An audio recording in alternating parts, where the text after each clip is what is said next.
one of my favorite people, Commie Mark. Огонь на подавление! Брат, сзади по левому флангу! Огонь! Прочь! Они...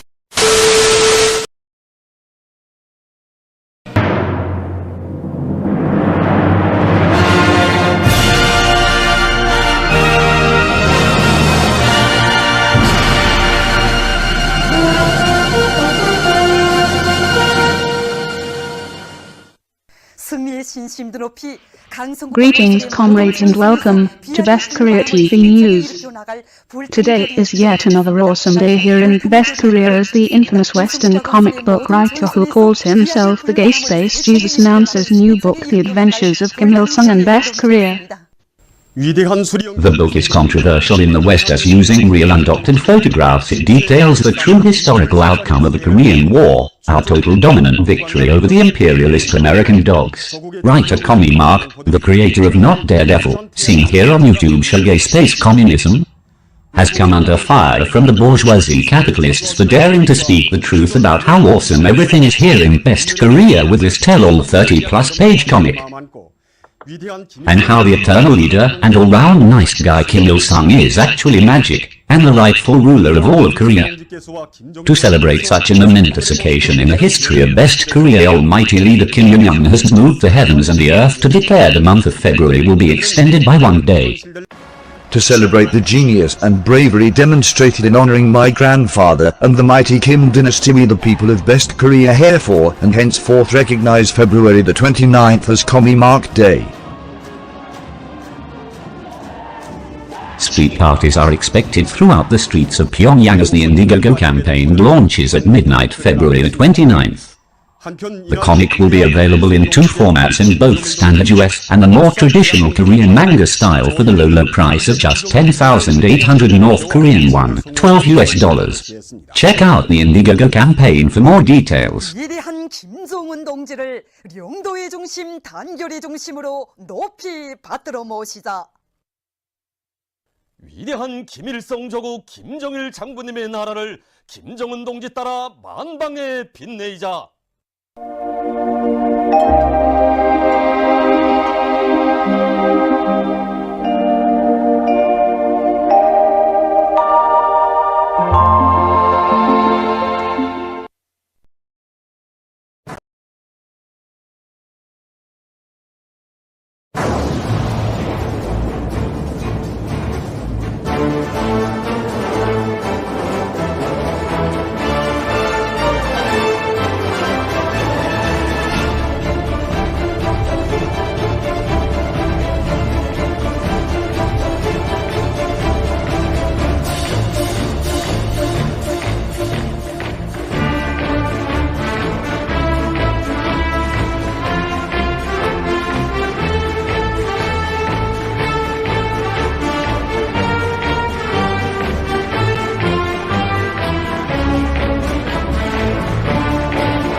Oh, hello. Assalamu alaikum, bitches. It's me, Commie Mark.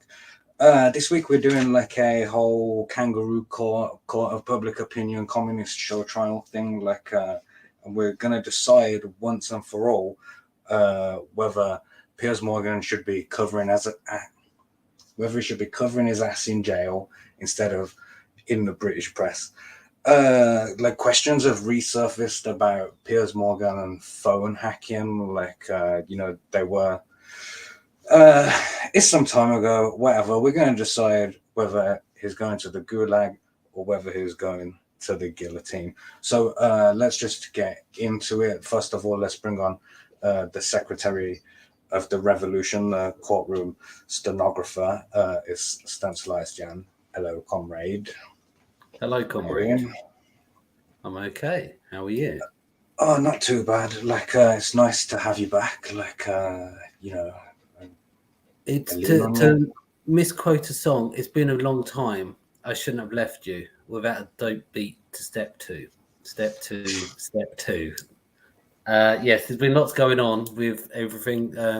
Charlie's London fell down the stairs at the train station and broke a leg. So that's why we're in a different location for the time being.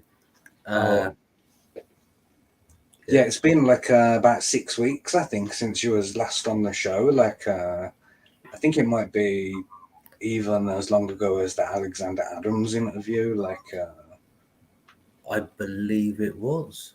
So, yeah, it's nice to have you back. So, hello. Hello. I actually have a question for you. I realised I never asked you this question. Go on. What's your favourite Soviet premier?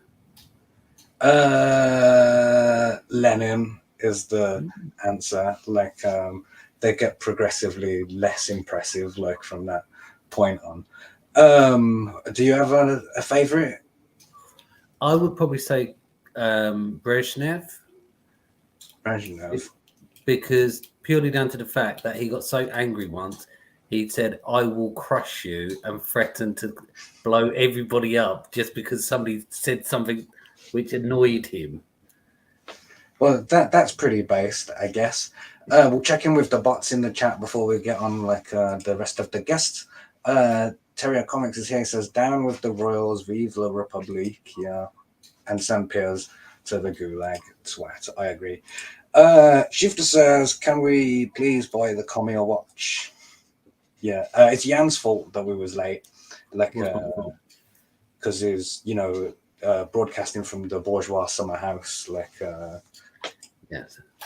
Kenzo's here. He says, "Hello." Lots of people showing up in the chat. Hello. Lots of returning names. The echo on that recording. Oh yeah, it's bad in it. Like, I should fix it, but I'm reminding people that it exists. Billy's here and he's getting told off by the Twitch bot. Like, which is funny. Not my monkeys, not my circus is here. Hello, I haven't seen you for a while. Like, yeah. So Jan, while you've been away as well, we was doing the monetized Twitch in 30 days challenge. Like, and we did that. Like, in 23 days, monetized the Twitch channel. So, we're monetized over there. Billy's watching from Twitch. We're dual streaming. And, it might be worth fractions of a penny, but, every part of it goes towards funding the revolution. The irony is the communist revolution, it needs money. So if you want to support the channel, do, like, become a member or send a super chat or something. Basically, what I'm saying is, I am once again asking for your financial support. And in your absence as well, we continued the poem thing. Like, got a couple of different ones by different people to varying degrees of success. Like, we'll get some copies of them or something, like, to add to the book. So a round of applause for us.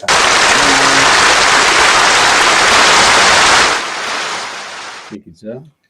Okay, so obviously the big story this week is the Prince Harry versus Piers Morgan thing, and it's great content for us because everywhere that you look, there's detestable twats to mock in it. Like, and that's, I feel like that's my civic responsibility to do that. So to help us judge these chuckle fucks, like have assembled a jury of their peers. So this is them. Like she's a social scientist, but also a monarchist. But don't ask her to pay 15 pence tax on tea, or she'll like go fucking mental. Here she is. It's Aiden. Hello. Hello. Yeah, interesting. It certainly is a trial of their peers, I suppose. Appreciate that. I also want to second the recommendation of Brezhnev, because he had those very powerful eyebrows. Thanks for having me on. Excited to put both of these twats on trial.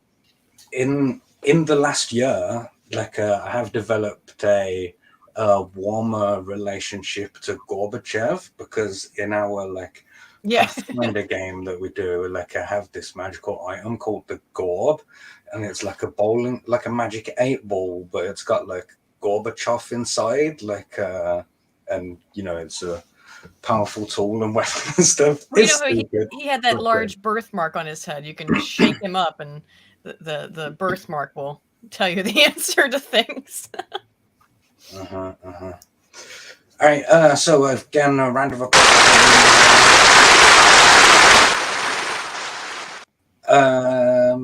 The next guest, a man who answers the question, like, what if you gave a Neanderthal man a library card? Like, is Ryan Roger Athay? Hello, you cheeky commie bastard. Hi all, I hope you're all doing well, comrades, and let's get right into the Prince versus the Ponce in this latest episode of Kill or Be Killed. Kill or Be Killed. Great to be here. Last week's intro, like I introed Ryan as one of the hairy biker's testicles. Cheeky bastard. And I look like the one that's dying too, which is even worse. But yes, Lenin all the way, the greatest communist leader who unfortunately died of too many strokes. That's what happens when you stroke a communist, folks. One stroke too far and it's all over. I don't know what to say to that. Yeah, we'll just.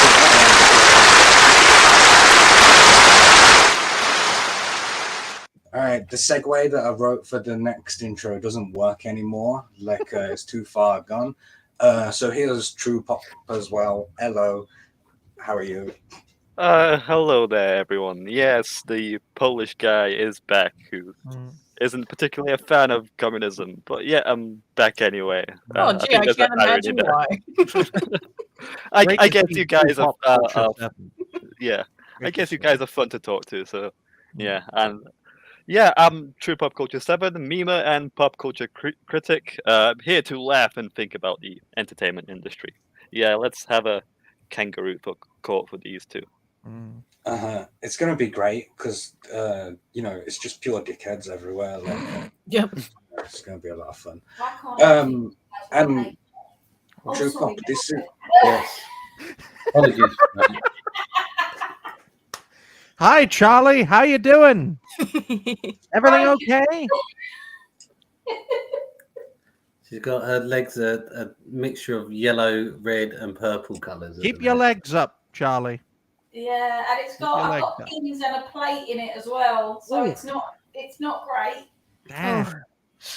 But Piers Morgan, proof that not every Arsenal fan has to like every Arsenal fan, because he's a fucking dickhead.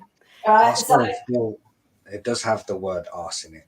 A comment here from Rat King that says, funny how good communists are at capitalism. Like that's because if you read like Capital, like it's an instruction book like on how to exploit the proletariat. Rat King also says sends commie mark bread via PO box so he can go on a conquest. Yeah, we're gonna do that. Like yeah. All right. So True Pop, this is the first time that you've been introed on this side of the line before we introduce the noobs, like because you're now a returning guest. And if you keep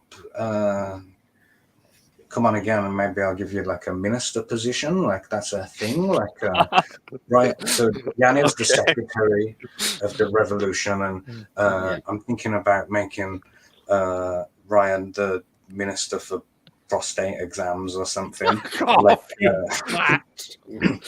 It's a shit job, but you can work your way up. I will face the wall before I join the revolution. What are you on about? Spider-Man's covered in cum. Give him that position. Presumably, if you're doing prostate exams, you are working your way up. You know what I mean? Inherently. All right, round of applause for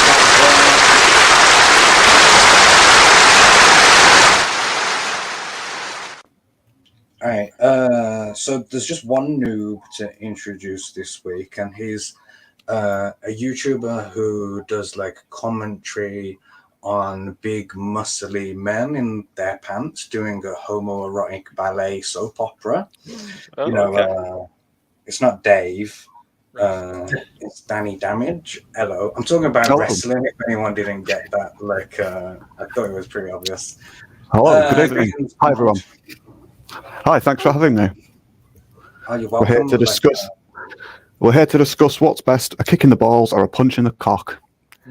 It's a fight between two snakes. That's what it is. It's just which of the two snakes do you want to win? That's. It's like a war between Iran and Saudi Arabia. Yeah, you're just gonna get a snack. Or North Korea and South Korea.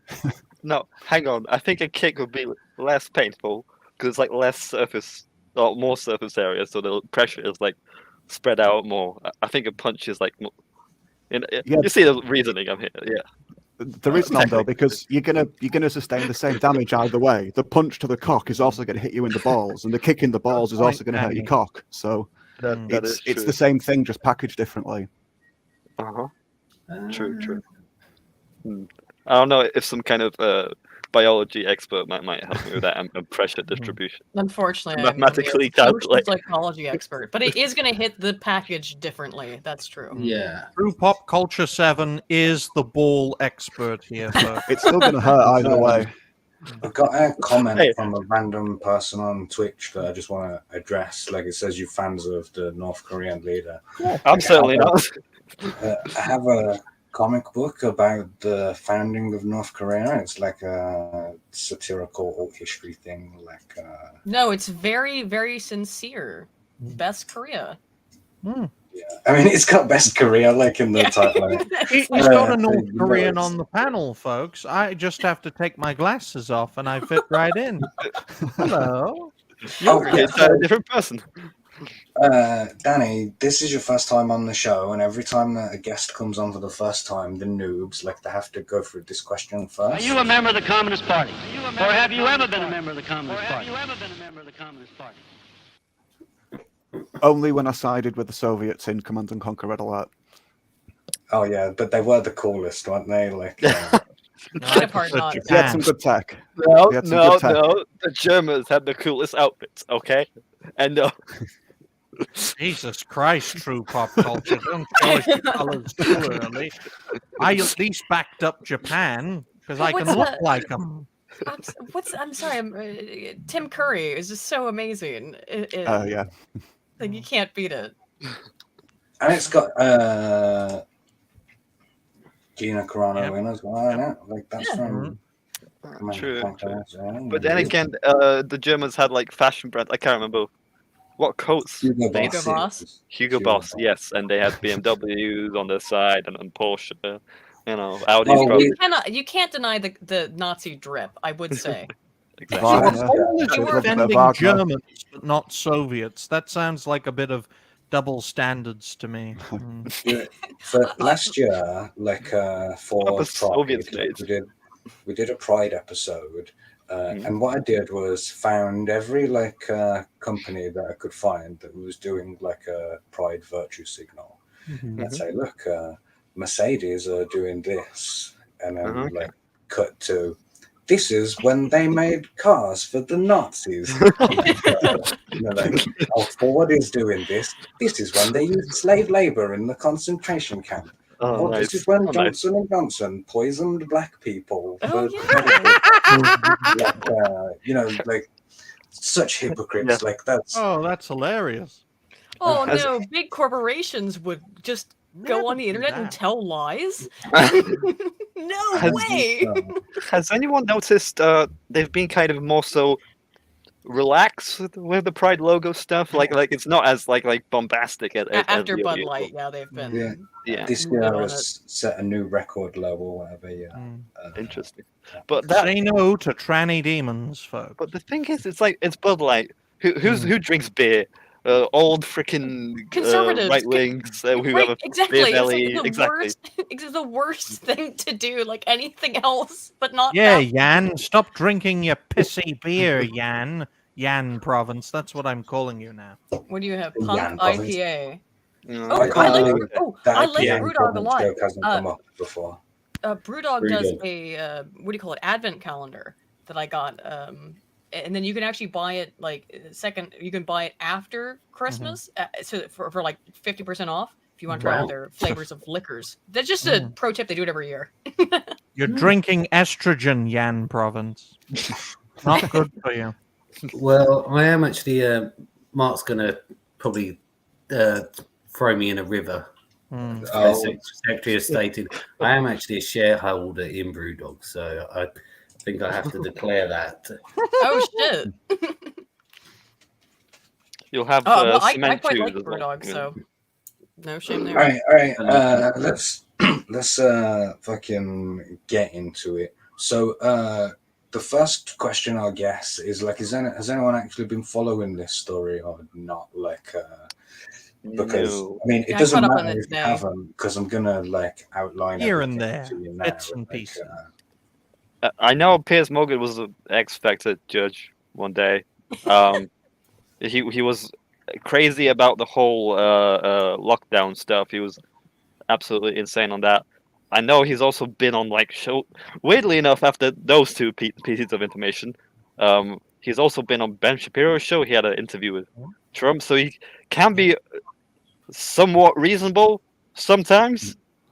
Which I can't say the same thing for Harry. I guess I don't know what kind of base things Harry did in the past. Dressed up in a Nazi costume. Oh, okay. No, that's not based. Yeah, well, that was a fancy dress, though. So. Yeah. But I know also they've been, both of these people have been stupid in recent years, and that's really all my limited knowledge goes to, essentially. Do you know what people forget about Piers Morgan? Mm-hmm. Is that he was the one who authorized the fake story which went on the front page of the Mirror about the British soldiers in Iraq committing war crimes. Oh. And it was all made up. And that's when he lost his job at the Mirror as the editor. Wow, I didn't really know about that. Well, when was that? But at least it's good he lost his fucking job. I had no idea about that. Was that like in 2006 or? I feel like 2000 and when did they first go into Iraq? Oh, 2003. How has he had any career in media since then? I was 4 when that happened. I think I arrived to England then, essentially, for the first time. So that right there, Jan, is a good example of how everyone here, like through cultural osmosis, is going to have like picked up little parts of the story in it. And we're going to try and fit them all together now. Like, wait, so how on earth did he end up as an X Factor judge? Like, what skill does he have with judging talent? I mean, I don't know what Simon Cowell did either. I mean, Cheryl Cole. He had info on Simon Cowell. I do think it's a bit of a cultural norm that's a little bit different in the UK as it is in the US. Of like, if you're a presenter, right? You're someone who has some kind of cultural significance. They just put you into. It would think about like all the guys from Top Gear, right? Well, Jeremy Clarkson's been largely castigated, but I love those guys too. But it's also like they get put into you've been on this show and had some public success, and we'll put you onto something else in which you're not necessarily qualified. Which is I don't know if we have that as much in the US, but maybe to some degree. Piers Morgan literally fled the UK to escape charges and ended up on CNN of all platforms. Wow. Yeah, and he was unceremoniously dumped from America for his anti-gun stance, is my recollection. Well, actually, Would you want to play the hilarious clip between him and Alex Jones, which is made into song format? Have you heard it? Perhaps. When Alex Jones and Ben Shapiro despise you, you know you're not going to last long in the United States. Oh, I bet both of those guys would hate me. All right, so the story is like that this week, the Mirror Group, who owns the Mirror and the Daily Mail, the Mirror is a left-wing paper, the Daily Mail is like the most right-wing newspaper, both owned by the same people because, you know, it's all the same stuff. Prince Harry has taken them to court saying that they invaded his privacy and used illegal information gathering tactics in it, including using tracking devices and phone hacking and shit like that. Basically trying to expose mainstream media gay ops or whatever in the real world, like translate it from the internet. So what I want to do is like first we'll do like an opening statements kind of a thing, like where both sides will get to like present their argument or something. Jabba says Mark wants to take away our butter knives. So everyone needs I like my butter knife. Get a free butter knife. You know I'm big on bread in the revolution. I only just noticed this is a Phoenix Attorney background. Nice. Yeah. That's just for added touch. So Prince Harry's position is like that the Daily Mail, when you know Piers Morgan was the editor, were using phone hacking like against him, and it's already confirmed that they did do phone hacking, and you know the Mirror Group are saying, yeah, we did phone hacking, sure, but we never hacked Prince Harry, just everyone else in it, including dead people. Yeah, which is a gross thing. We will get onto that. When did this happen? Oh, we'll come to it over a decade ago. Okay. Yeah, I've got a thing for that. What I just want to point out in this one is that the Mirror refers to him as the Duke because he's the Duke of Sussex, but also we call him Prince Harry, like whatever. It's just dumb. Also, his name's Henry. Someone reminded me of that today. It's not even called Harry. All right. So you know they denied it.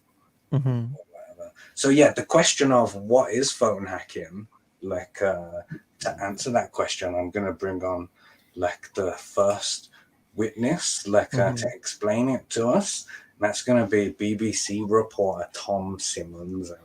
Obviously, this isn't the actual trial. BBC.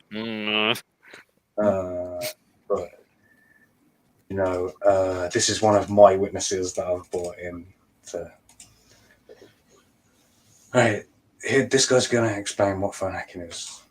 The scandal ignited when it was revealed missing schoolgirl Millie Dowler's phone was hacked and those of her family.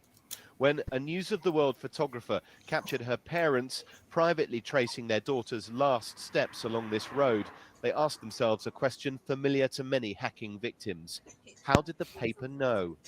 How on earth did they know? We were doing that walk on that day and it just felt like such an intrusion into a really, really private grief moment.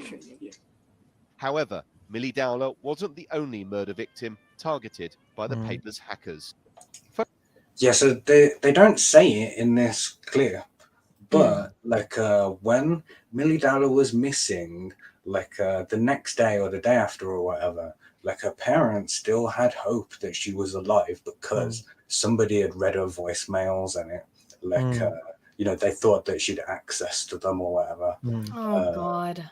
Which is gross. And that's why the News of the World does not exist anymore, folks. It's now called The Sun on Sunday. They closed down for 6 weeks or something and then just came back as The Sun on Sunday. Yeah, with missing people that you can't find without a trace, if it's more than 48 hours or something, there are very low chances of it turning out well. So Yeah, true. Still, that's sick. All right, here we go. Phone hacking started in the 90s and had nothing to do with hacking computers. Journalists realized very few people changed the PIN codes for their voicemail. Welcome to the O2 messaging service. Please enter your PIN followed by the hash key.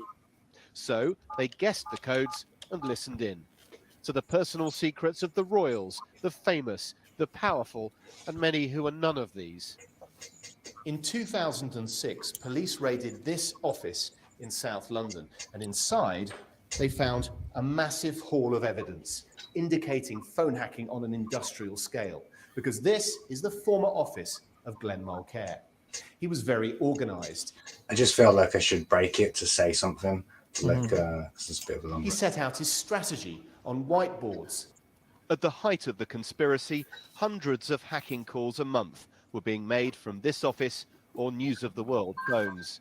Well, I'll break in here for a second, just to not let the BBC try and fuck with you, because as they so love to do. They will, sure. As far as I understand, this happened in 2006, I believe. Yeah, 15, not 15, oh, 18, 17 years ago when I was just a boy. Right, but I do think that the years are important when we get into the story with Harry to keep in mind here. So in 2006, we do know for sure that journalists were, definitely doing this kind of hacking into phones, or what? Let's not even call it hacking. They were brute forcing their way into phone records by using 1, 2, 3, 4, which is most people's passwords. Yeah. So that was the case in 2006, 2005. We could probably see that, but I would like just to keep the timeline in mind here. That's all.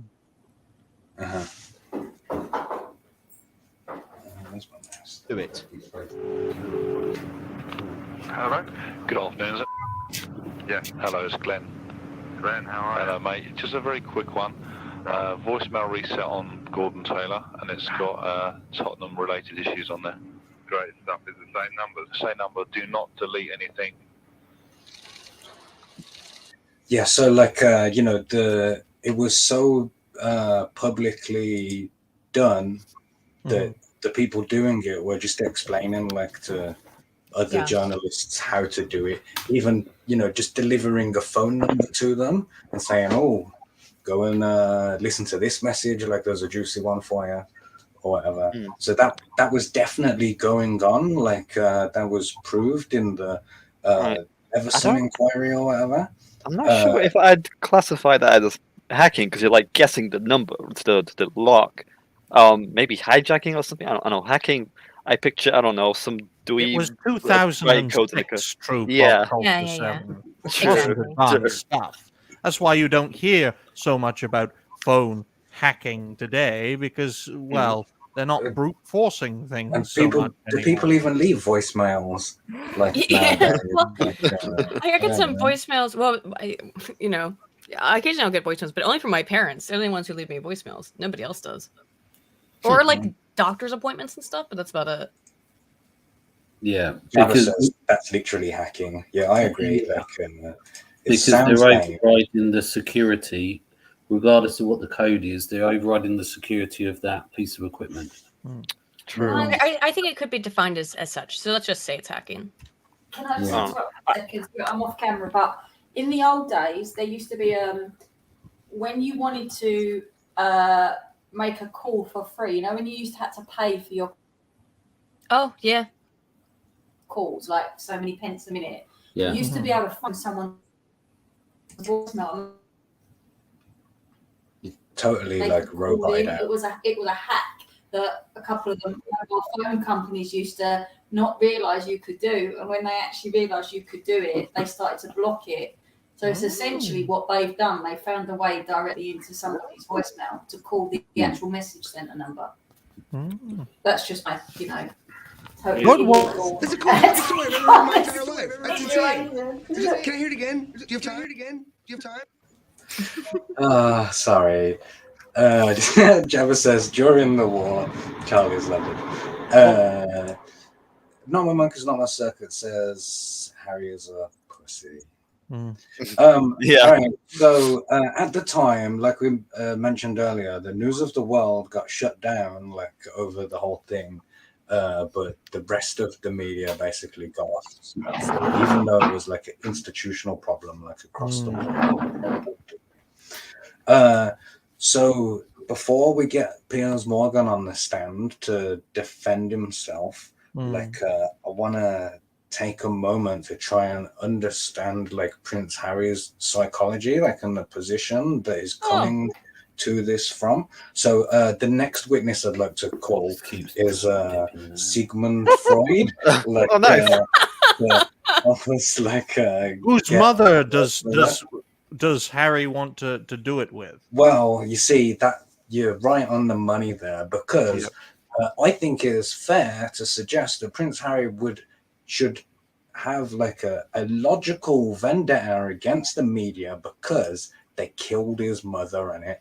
Like if it was a Disney movie about a prince, like Rupert Murdoch would be the villain of the movie, and it like cackling over his witch bowl and his magic mirror or whatever.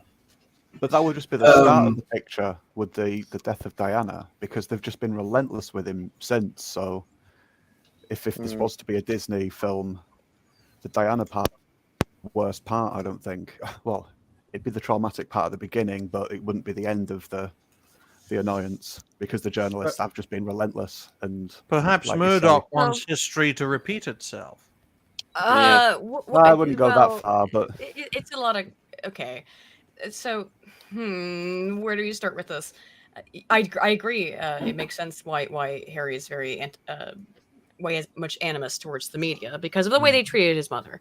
At the same time, I think we need to be clear about the circumstances surrounding Diana's death. I think the royal family had her fucking killed, but that's a conspiracy theory. I don't think it's a ridiculous conspiracy theory. I think that considering the things that she was doing at the time, she was embarrassing them internationally. Pretty. Yeah. And it only takes one motorcyclist with a strobe light to assassinate a princess. Like, at the same If time, only they could do the same to Meghan Markle.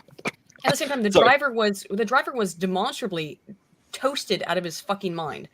So I can see the counterpoint. However, obviously, Diana had made a new career for herself after being a royal, essentially on shitting on them, sort of embarrassing them in the media, and it obviously looked very bad for the royals. So I could understand why they would want to have her killed as well. I think both are. I think the driver was drunk. Now, did they get the driver drunk? I don't know. I wouldn't put any of that behind the power of the royals to do, though. So it's certainly within the. Remember, fucking MI5 and MI6 answer to the Queen, and it like this shit can go down. It's true that at the time, Princess Diana was like the #1 like news person that the media were interested in, like and like you say, she was embarrassing them, like that's a double-edged sword, like that the media were highlighting it and putting attention onto that, and some of the like things that she had to go through are outrageous. Like one of the newspapers, I think it was the Daily Mirror, but I couldn't find a deliberate source or whatever, that was paying her therapist like a retainer to give them stories, like from a confidential therapy sessions or whatever. Well, I hope whoever did that lost their fucking license. But you would hope so, but they'll probably just be given a column, like not in this day and age. Right. But it was an international scandal. Again, when this shit was going down with Diana, this was 1997 was when she was killed, and I didn't think she was killed. I will stick by that more than the drunk driver thing is a possibility, but I'll say she was killed. And it was all over the news in the U.S. I mean, it was all I saw. I have visceral memories of crying when I was 7 years old at her funeral. I didn't even know who she was, only because it was all over the news constantly, and everyone else was crying. So I'm like, oh, you're supposed to cry, right? Where you just reminded me that when I was a child, like for a while, I thought that John Major and Christopher Reeves were the same person. Wow. Well, I wasn't alive when any of the stuff with Diana was going down, because I am, for now, 23. I will be 24 close to the end of this month. But yeah, it does sound quite a bit of big event. You're living history, ladies and gentlemen, in your 30s. The death of Princess Diana was a 9/11 level news story. Yes. When Yeah. it happened. I'm glad Ryan is It was- asking it was- because you know. It was I don't know. 24 hours a day. It was. I mean, I was 7 years old, and I have visceral memories of it. I have visceral memories of crying at her funeral despite not knowing who the fuck she was. No, I mean, you're 7. How the fuck can you know Aiden, anything? You know, your memory describing, crying at the funeral. That kind of reminds me of, some communist dictator funerals. The difference there is you kind of had to cry, otherwise you'd end up somewhere, essentially. But Well, I was 2 when 9/11 happened. and I don't remember that, unfortunately. Well, you would have been 4 or 3. No, I was born in 99. So. So you were 2. Oh, right, never mind. 3, yeah, 3. So had a hard life, then, Nothing. That's a rough paper round. My a really goodness. rough paper round. My goodness, Danny. All right. So the media have been chasing Prince Harry since he was a child, and that's definitely a thing. They accused him of being a drug addict, taking drugs, which he did. But who can blame them? Look at that face, folks. It looks like it's on crack. Well, also, to be fair, his mother got murdered, probably by his grandmother. I mean, allegedly. That didn't happen. Allegedly. That didn't happen. Both of his parents were doing the dirty on the other one behind each other's back, from what seems evident to everybody. So if you've known any parents, whether your own or other people's, when the parents start playing the kids off against the other parent, it just gets even messier. And then you've got the media saying this and the public getting involved, and the zero privacy, which as a child wasn't anything Harry had asked for. And it's the same for a lot of royals. They're born into it. And the same with celebrities now, and just people in general on the internet that like to show the kids off on social media. Talk the about kids didn't ask conspiracy. for that.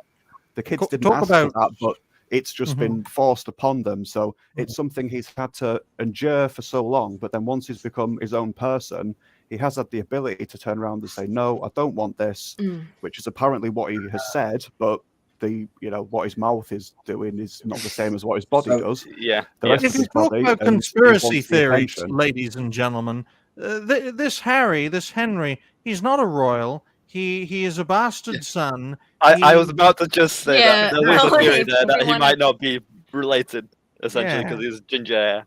He doesn't look like Charles at all. Oh no, but he looks like his grandfather. Look at those ears, dude. Yeah, he looks like He looks like Prince Philip. Yeah, Prince Philip did the deed with Diana. But he looks like House of Dragon. Oh, He's a little bit like Will Carley, though. So okay, I'll put it this way: he doesn't look like Dodi Al Fayed, right? No, yeah, he's you lot listen. No. Right.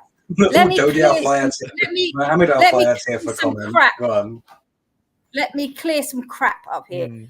Diana didn't start having an affair with Hewitt till 3 years after Harry was born. The first one. Yes. Second one, she's related to the Spencer Churchills, as in Winston Churchill. If you look at pictures of Winston Churchill when he was a baby, he's got long, flowing ginger hair, exactly like Harry. Equally, if you look at pictures of Prince Philip when he was younger, through the dynasty of Queen Victoria, a la the case of the Greek royal family, you will see that they are all ginger. So, yeah, I think that he's legitimate. I really do. I'm just gonna go with my House of Dragon theory. They're all bastard, and no. I like this theory, reminding us that they're all lizard people. No, that's the corporation. Anyway. I do think he's legitimate. Again, for a lot of things that were said previously. But I agree. He's got the ears. It's a very distinct feature. Ginger hair aside, which again is just a recessive gene. And yes, I brought up Dodi Al Fayed, but that was who she was cheating on or having an affair with, or whatever you want to call it. She was divorced at that point. That was 3 years after the divorce. You're allowed to do that when you're divorced. The thing is, as well, we've got this martyr vision of Diana, and I know it's a horrible thing to say, but Mhm. sadly it's true, because she died. Now, I used to work with a lot of people who worked in the army, and Mhm. they will tell you, even now, she was, even before she was divorced, she was up to it as much as Charles was. The only Yes. difference was Charles was with one woman. She was bundling men in and out of the back of the car in the boot and sending them in to Kensington Palace. She wasn't innocent. And you know, I did research on this Yeah? not too long ago. I did a video on how deaths of public figures affect people psychologically, and I looked a lot into the death of Diana. And in doing so, I had to look into a lot of the history of this, which again, I was 7 when this happened. But yeah, she was being pretty overt even when before the divorce was finalized, that they were both fucking around. They were always fucking around. Both of them appear to have been. So I think it was a torrid love multi-angle, not even a triangle. Like they didn't appear to ever really like each other. They were kind of forced into each other because of their positions. I'd like to add this on the Diana Charles meeting or whatever. That Prince Charles was originally going out with Princess Diana's older sister while Princess Diana was underage. So he was going out with her. Then he went and bunked Camilla for a bit or whatever. And then he said, "Oh, go back and get me that little 16-year-old." How Savile of him. No wonder he was friends Actually, with Jimmy's that's actually not true. That's not how it went. Tommy, you're lying then. My goodness. No, it's heard not that true. This I've just heard all that sounds like it doesn't House of appear in the Dragon to me. picture I mean, either. come on. Is it Olivia Wilde that's related to appeared the to be, Spencer family? There is an actress at the minute who's active and quite vocal with certain topics, we'll say. I'm not sure. I'm sure it's Olivia Wilde. I'm sure not she's sure, part but of the Spencer. I'll have to look that up. But what I do know about Charles's history is that the stuff with Camilla appeared. I mean, he met her when he was quite young, and that appeared to have been a lifelong kind of romantic obsession. And the problem with his relationship with Camilla, which I think was probably, I mean, I don't know, like we're always going to be solipsistic here because we can't get inside of the minds of these people at all. So to pretend to be the best we can do is hypothesize and speculate. But from what I studied when I was doing that video on the death of Diana and looking into that whole relationship, is that it appeared that he had always just been into Camilla, but it was a non-politically acceptable relationship because Camilla was from a military family and had no royal or it's because regal the problem lineage. was that she wasn't a virgin, and the rules bestowed Yeah. on God. No, that's not. That was not true actually the either. problem, though. It was about the lineage. That's not true either.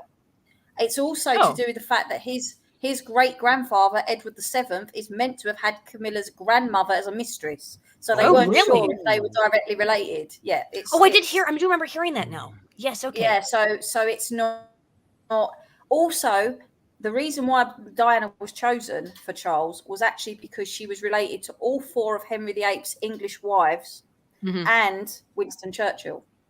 So that was actually the reason that she inbreeding. It was all, but it was all about again. It was all about lineage with Diana. She was the proper because, of course, Harry is going to become the king. So you need, as the future king, you need the right wife. You need the right, spouse for the future king. And Camilla was not it. Yeah. So this isn't the Princess Diana scandal show. I'm going to pass the laptop back to Jan now. More dramas. I'm also going to apologise to your audience, Mark. I'm going to apologise to your audience because at the moment I'm quite angry on morphine. So I'll just pass you back and say love you, good night. Charlize Yan Province. That would be great. All right. So another famous scandal where the papers hounded Prince Harry or whatever is the infamous Nazi armband controversy. And on Twitch, where we're now monetized, you can get banned for showing the swastika. So I've done my classic trick of covering it by whichever platform is blocking us from doing that.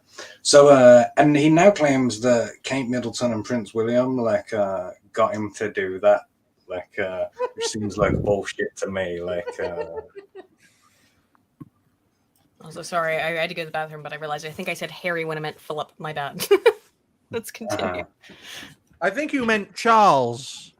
Charles, fucking A. Talk about a blooper, folks. Gotta love Dang it, him. dude. I'll just. Yeah, so he's got the Nazi thing.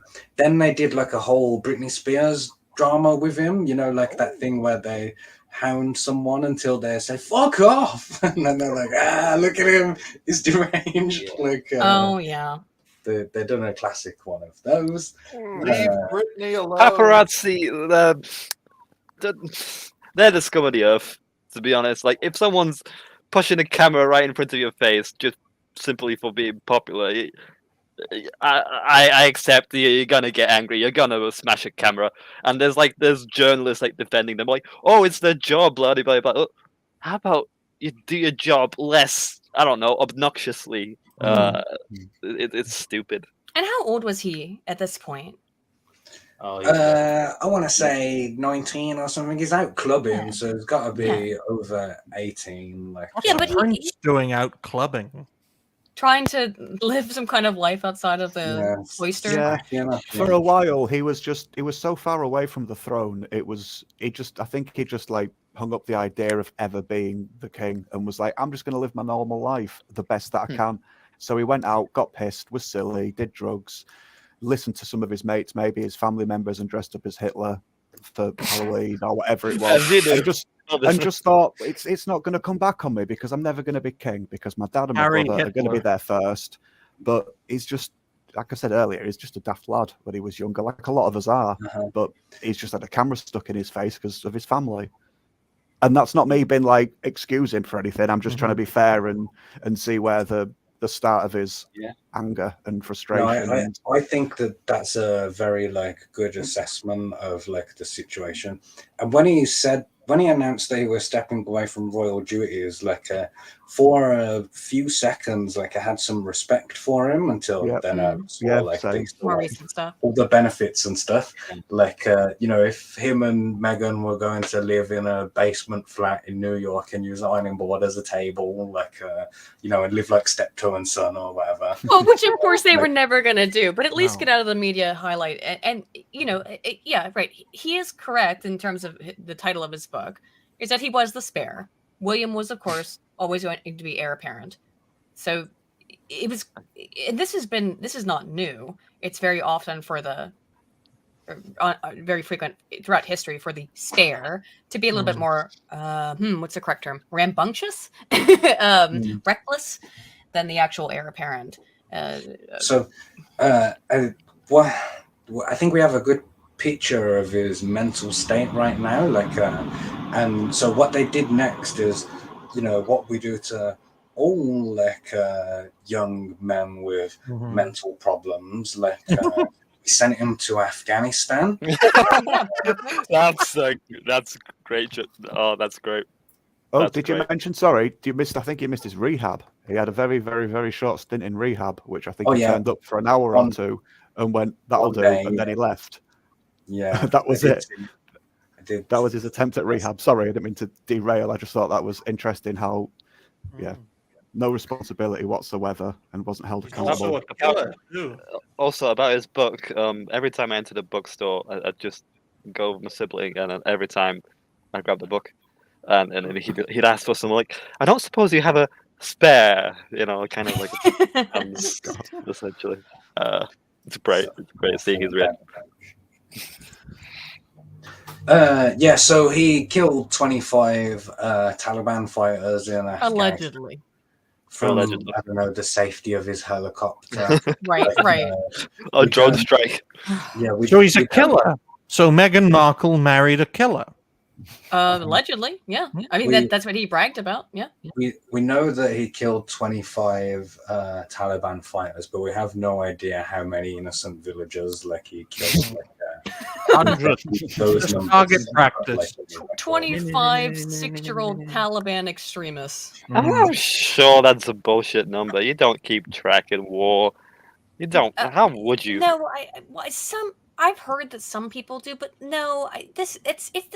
Okay. First of all, what a nice sniper, maybe. What a but, nice you know. even number, by the way. Well, it's not even, but you know what I mean. It's a nice round number, 25. It's a very. Not like a 23.5. You know, you have killed someone. Or maybe. It's not like 17. You know, it's a 25. It's far more because the way that we think about numbers, 25. It's a quarter, right? You know. If I was him, Yeah, so I can imagine the scene where. Go on now. I was going to say, if that was me, I would have exaggerated. I'd be like, killed 2 million people. Just that All of them. Everybody. That literally is women, the children of Yan province. 2 million people. He did dress up as a Nazi. He did dress up as a Nazi. He should have gone for 6. Come on. I killed all the Sam people. Yeah. Killed the Sam. So he was in the army, anyway, just like Prince Andrew and all of them. And then the media published his naked photos on the front page. Christ almighty. Is outrageous. Here it is. Is he on page 3 as well? Yeah, use No, God, it's on God's the name in front vain, page bro. of the Sun, which is a fucking rag, but still. 40 pence for a newspaper. That's cheap. Inflation. Funny how It was inflation works, 2012. isn't it? Yeah. Yeah. Okay, I'm learning stuff. Particularly interesting. True Pop Culture 7 likes this front page of the Sun. I don't think I needed to know this, but okay. I didn't know he took That cocaine. kind Killed. of poll, ladies and gentlemen. Shut up! I'm perfectly straight. Shut up. I love teasing guests. Publicly. The people I enjoy the most are the ones I tease. Who's behind it? Charlie's London for £2 says his ex-girlfriend was more African than his wife.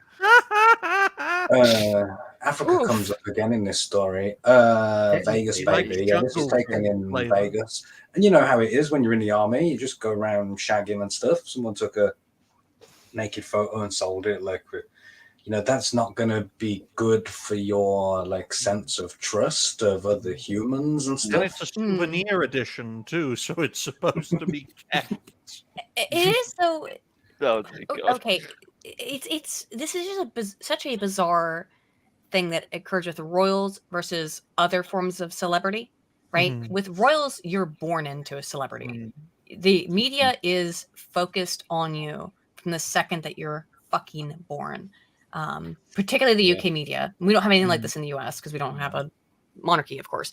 But it if only. But you know, that's what they want. That's how they see themselves. Sorry, continue. Yep. King Trump, King Biden, I know. Queen Clinton. They've been doing that for decades.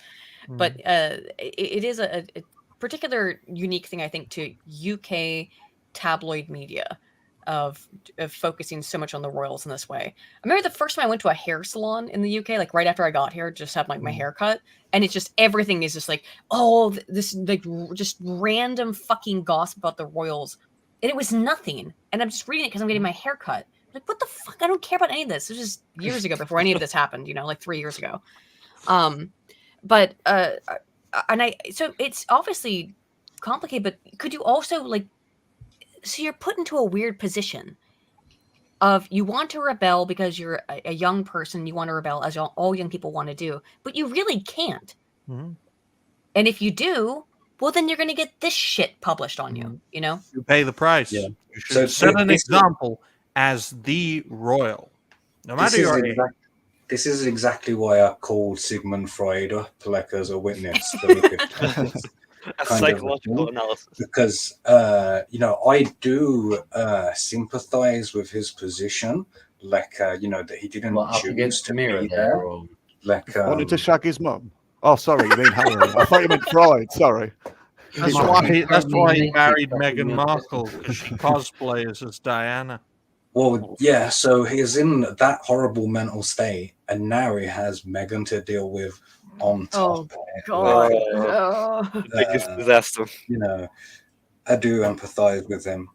somewhat. Wallace So- Simpson in black, folks. Well, this is a question. Why did he choose this? I mean, maybe do you think he's really in love with her, or what is this? I mean, again, this is solipsistic. It's impossible for any of us to have any comprehension or idea as to why he married this woman. She's an actress. There's 90% chance that she's mental off her fucking head. Yes. And She's the bubble definitely / mental. echo chamber that they live in, they do nothing but protect and normalize the right sort of madness. And actors, like I say, not all actors, because some of them are pretty grounded. There are a few that are pretty grounded people, but they just pretend all the time, and they can see weakness in others.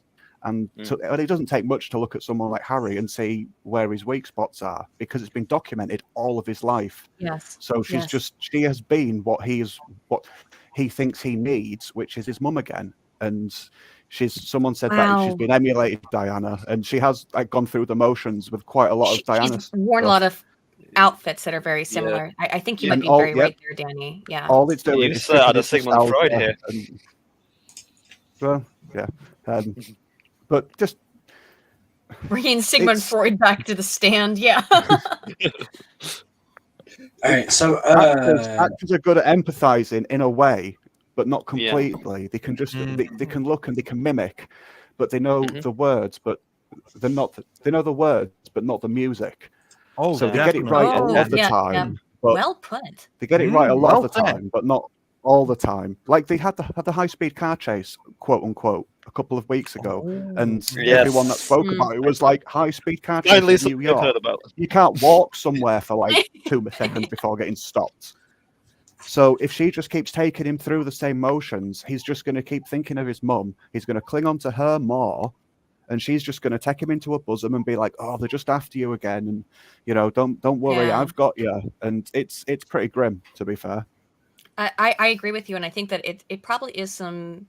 Now, this is again completely speculative, but I agree that is potentially the case if it's some kind of psychologically manipulative tactic. And by the way, like not what woman, but come on, for American women and for women all over the world, what is the ultimate goal? Is to nab a prince, obviously, you know, and you nab a prince. Princess dream. It's the princess dream. You nab a prince and then make him. It's very much. It's a very common domestic manipulative or domestic violence. I would call it a form of domestic violence tactic. Is to potentially is to intentionally manipulate them into thinking that they're more at risk and they're being more followed. I mean, and they are being followed. By the way, this is true. So this is a real thing. And then, but to heighten it to an even more extreme. Example, like as you said, to make him feel constantly vulnerable, and you can go, "Oh, I'm here, baby, I'm here," and then you can take advantage of that vulnerability, which is kind of vile. But I don't know if that's the case or not. Maybe they love each other, and it's truly sincere, and there's none of that manipulativeness. Who knows? But he's been moved away from his family. He's been separated from his family, like mentally, because of all the falling out. And the previous scandal did have some issue with that because when the phones were being hacked, Harry thought William and other people were talking behind his back, which is how the press had the information. So that did cause a rift. But now there's an even bigger rift since he's been with Meghan. And now, like a lot of abusive relationships, the weaker of the two people, has been moved away, like literally geographically, from the family, from the support network. So she is all he has now. Well, She can't walk around and see his brother or anything. He's stuck with her, essentially. Well, she helped to separate him from his family because she called them all racist publicly. She said the whole royal family is racist. They wouldn't let me touch the royal jewels. Like, okay, bitch, you get to touch the royal jewels. You get to touch the royal jewels every fucking night, allegedly. You know, I mean, if you have a healthy sexual relationship, so why do you need to wear it? Why do you need to get into that shit? But whatever. Yeah, it was very ridiculous. So it's I think the Meghan element is an important part, and that's why condemning him. Yeah, we introduced it right there. One of Harry's arguments is that Piers Morgan specifically has been mean to his wife. That's true. like Piers Morgan Yes. described her as a ruthless social climbing actress who's landed the role of her life and is determined to milk it. Actually, this makes me like Piers more. So I'm prone to agree with Piers here, but Yeah, that's everything in me. that statement is correct, I think, and I don't agree with him often. And here's a little clip. And I understand that you don't like Meghan Markle. You've made it so clear a number of times on this program. Even by the standards of the show. Look at his face. Nothing new. This, between two of its presenters this morning, was extraordinary. But yet you continue to trash her. Okay, I'm done with this. No. Sorry, no. Okay. Oh, you think that's based? Yeah, just fuck you then. It was so Piers. quick. Like on the first pushback, he was like, "I'm done. I'm leaving. I'm quitting my entire job." Like, it didn't even like try and fight his position. Like, No. like, nah, I'm done. Bye. No, fuck this shit. I'm out.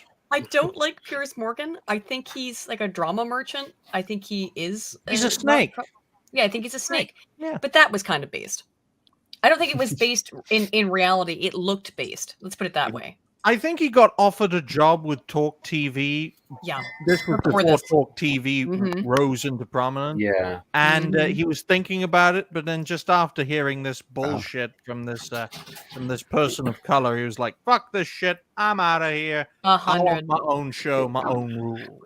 Yep. Yeah, I think it's like a. Yeah. I get the impression that it's a very. The more British you are, the more you really hate Meghan Markle, and I thought that was like a Britishness to him. Essentially, no, I'm not talking with this kind of shit. I'm not taking any shit from you. Well, I just don't. with I you. wonder how true that is. It's an interesting contention. She was welcomed with open arms. Yeah. And she made herself dislikable. No wonder they fucked off back to America. But exactly, and it's weird because Americans now are like all on board, and I don't see any favorability towards Meghan Markle from the British, which is understandable because essentially they abandoned the British. They're like, no, we're Americans now, and it's like, well, why do you think that you don't have favorability over here? You know, in the UK. I find myself always in a weird position that way as an American who's lived in the UK for years. Like as a transplant, you know, like it's sometimes bizarre. There are rumors that they'll get divorced. Do those have any credence? I'm hugely out of the loop. So on the royal opinions on the royal family. So Yeah, I don't know. Guillotine them all. That's what I say. I mean, that's one way to do a divorce. So Harry is the This is the important stuff. Yeah. King Henry VIII way. So Harry says that Piers Morgan knew about like phone hacking at the Daily Mirror, and that he was a target of it. To answer for his crimes, let's bring to the stand this time Piers Morgan himself, and let's hear what he has to say, about this whole drama. Very good. Better known now for being a judge on talent shows or walking off set on breakfast TV. Piers Morgan was for many years a campaigning and influential tabloid newspaper editor. Those years are back in the spotlight this week as Prince Harry and other claimants bring allegations of phone hacking to the High Court. Have you ever hacked a phone? Have you ever hacked a phone? Straight away. That's the best question, I think. That's what we want to know. Yep. Deal or no deal? Did phone hacking ever take place during your editorship of The Mirror? Not that I'm aware of. Because what you're not saying there Oh, good answer, Dodge. Yep. I always say that all the time, though. Not that I'm aware of. I'm blooper brain. No, I have something I want to bring up at the end of this, but yeah, let's keep going. That's a smart answer. No, I cannot recall as well. It's a good one. I don't know. Yeah. That's what they say in the American Senate, and I do not recall. Yeah, I don't recall exactly. Yeah. The CIA. I cannot. What were there any thingy agents in the on the January day? Not I to my can't say that. recollection. The January day. Originally, I said I've never hacked a phone. I've never told anyone to hack a phone, and no story's ever been published in the Mirror in my time from hacking of a phone. And then somebody pointed out, well, you can only know the first two things for sure. Yeah. All I can talk to is what Overwhelm the interviewer. So he said then, I've never hacked a phone. I've never told anyone to hack a phone. And then he never published hacked stuff. And then took away the hacked one because he says that's impossible for me to know, like if it's true or not. It's very curious, right? Neither of those first two things confirm that he didn't know that people were doing phone hacking in it. Like, it's just saying I didn't know. It does not. It does not. However, again, I have a contention here about. Oh, it was endemic throughout the industry. Well, yeah, So- clearly in 2006, it was absolutely endemic. Yes. Yeah. My own involvement. I never hacked a phone. I wouldn't even know how. Let's just state some facts for some people. I wouldn't even know how. I just want to put that on the record. Like, One, two, three, four is how you hack a phone. When you lie, you have to pretend to be an idiot. Yes. Essentially. Yes. And I think he's playing a little too much to the idiot angle, essentially. This is against the Mirror Group. And we know at least 5 who have been awarded damages for phone hacking by the Mirror during the period when you were editor. That's Gaza, Sadie Frost, Shane Ritchie, Luke Taggart, and the TV producer Robert Ashworth. Now, those are the ones we know about because they came out in court. But most of the cases so far against Mirror Group newspapers have been settled. So we When you don't say know. Mirror Group newspapers, I only So yeah, like I said earlier, they admit that they did phone hacking, and they've paid out millions of pounds in settlements to different celebrities and stuff, like because they were doing it. Or Trinity, yes. I only work for the Daily Mirror. Sure. No, but let's be clear. You ran the Daily Mirror, to be fair. I never had any responsibility. Yeah, he didn't work for him. He ran it. Well, he was the editor. His job was to edit what was given to him. Therefore, that makes him. This means he ran it. Yeah, like you get to decide what gets actually published in the final publication. That is important. You didn't just work for them. No. Piers. That's like the captain of the Titanic saying, "Yeah, I worked on the Titanic."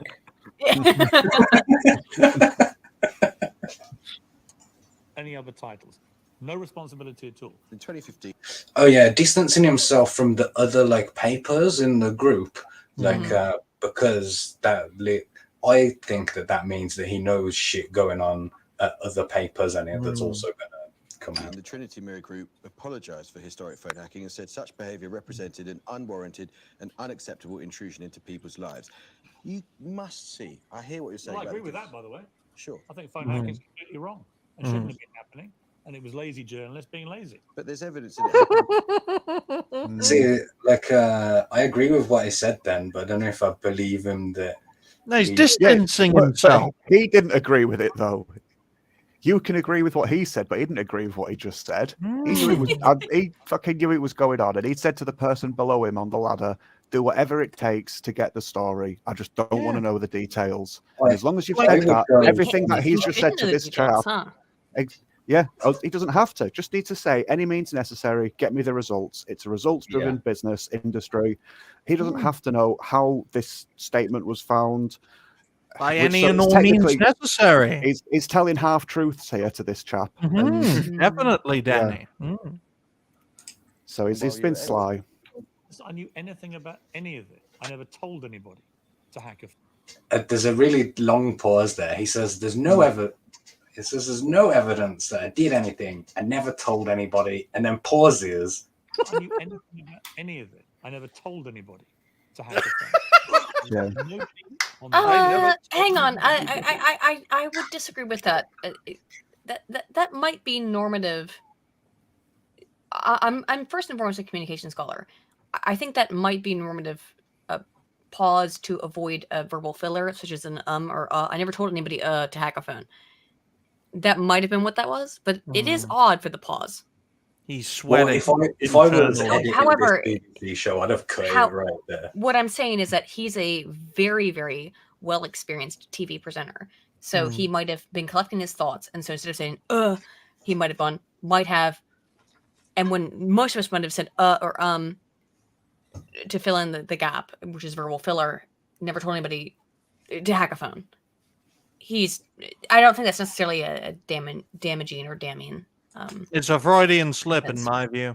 That's why he stopped talking. I like to think it's evidence, but it doesn't hold up in court, like a lot of what we're going to see. Like I said, from a communication standpoint, I would not consider that as much. Well, I won't call you as a witness on that particular piece of evidence. Don't call the calm scientist. That's cool. It's a show trial. Well, Hunkin Dunk says, I was briefly acquainted with a former senior Mirror journalist who refused to deny that she or he had done phone hacking. And Not My Monkeys, Not My Circus. The media is like the mafia. They propagate jobs for the boys. 20th century mindset to a T. The zero-sum game in action. That's why we've got to bury them and create a new 21st century mindset. Hanging together rather than being hanged separately. But let's hang this guy separately. You agree. Who work with me on the Daily Mirror have ever even been arrested in connection with phone hacking. So there are lots of civil things going on, but as you know, the bar for that is a lot lower than it is for any criminal action. Yes, we can keep going over and over and over this, but the police, were pretty thorough in their investigation. What I would say is I have not been involved in any of these settlements at all. So he's just... That's legalese. That's legalese.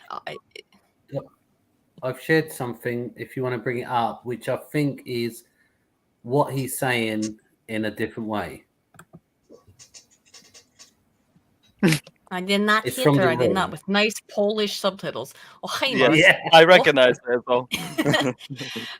But that's a very legalese answer.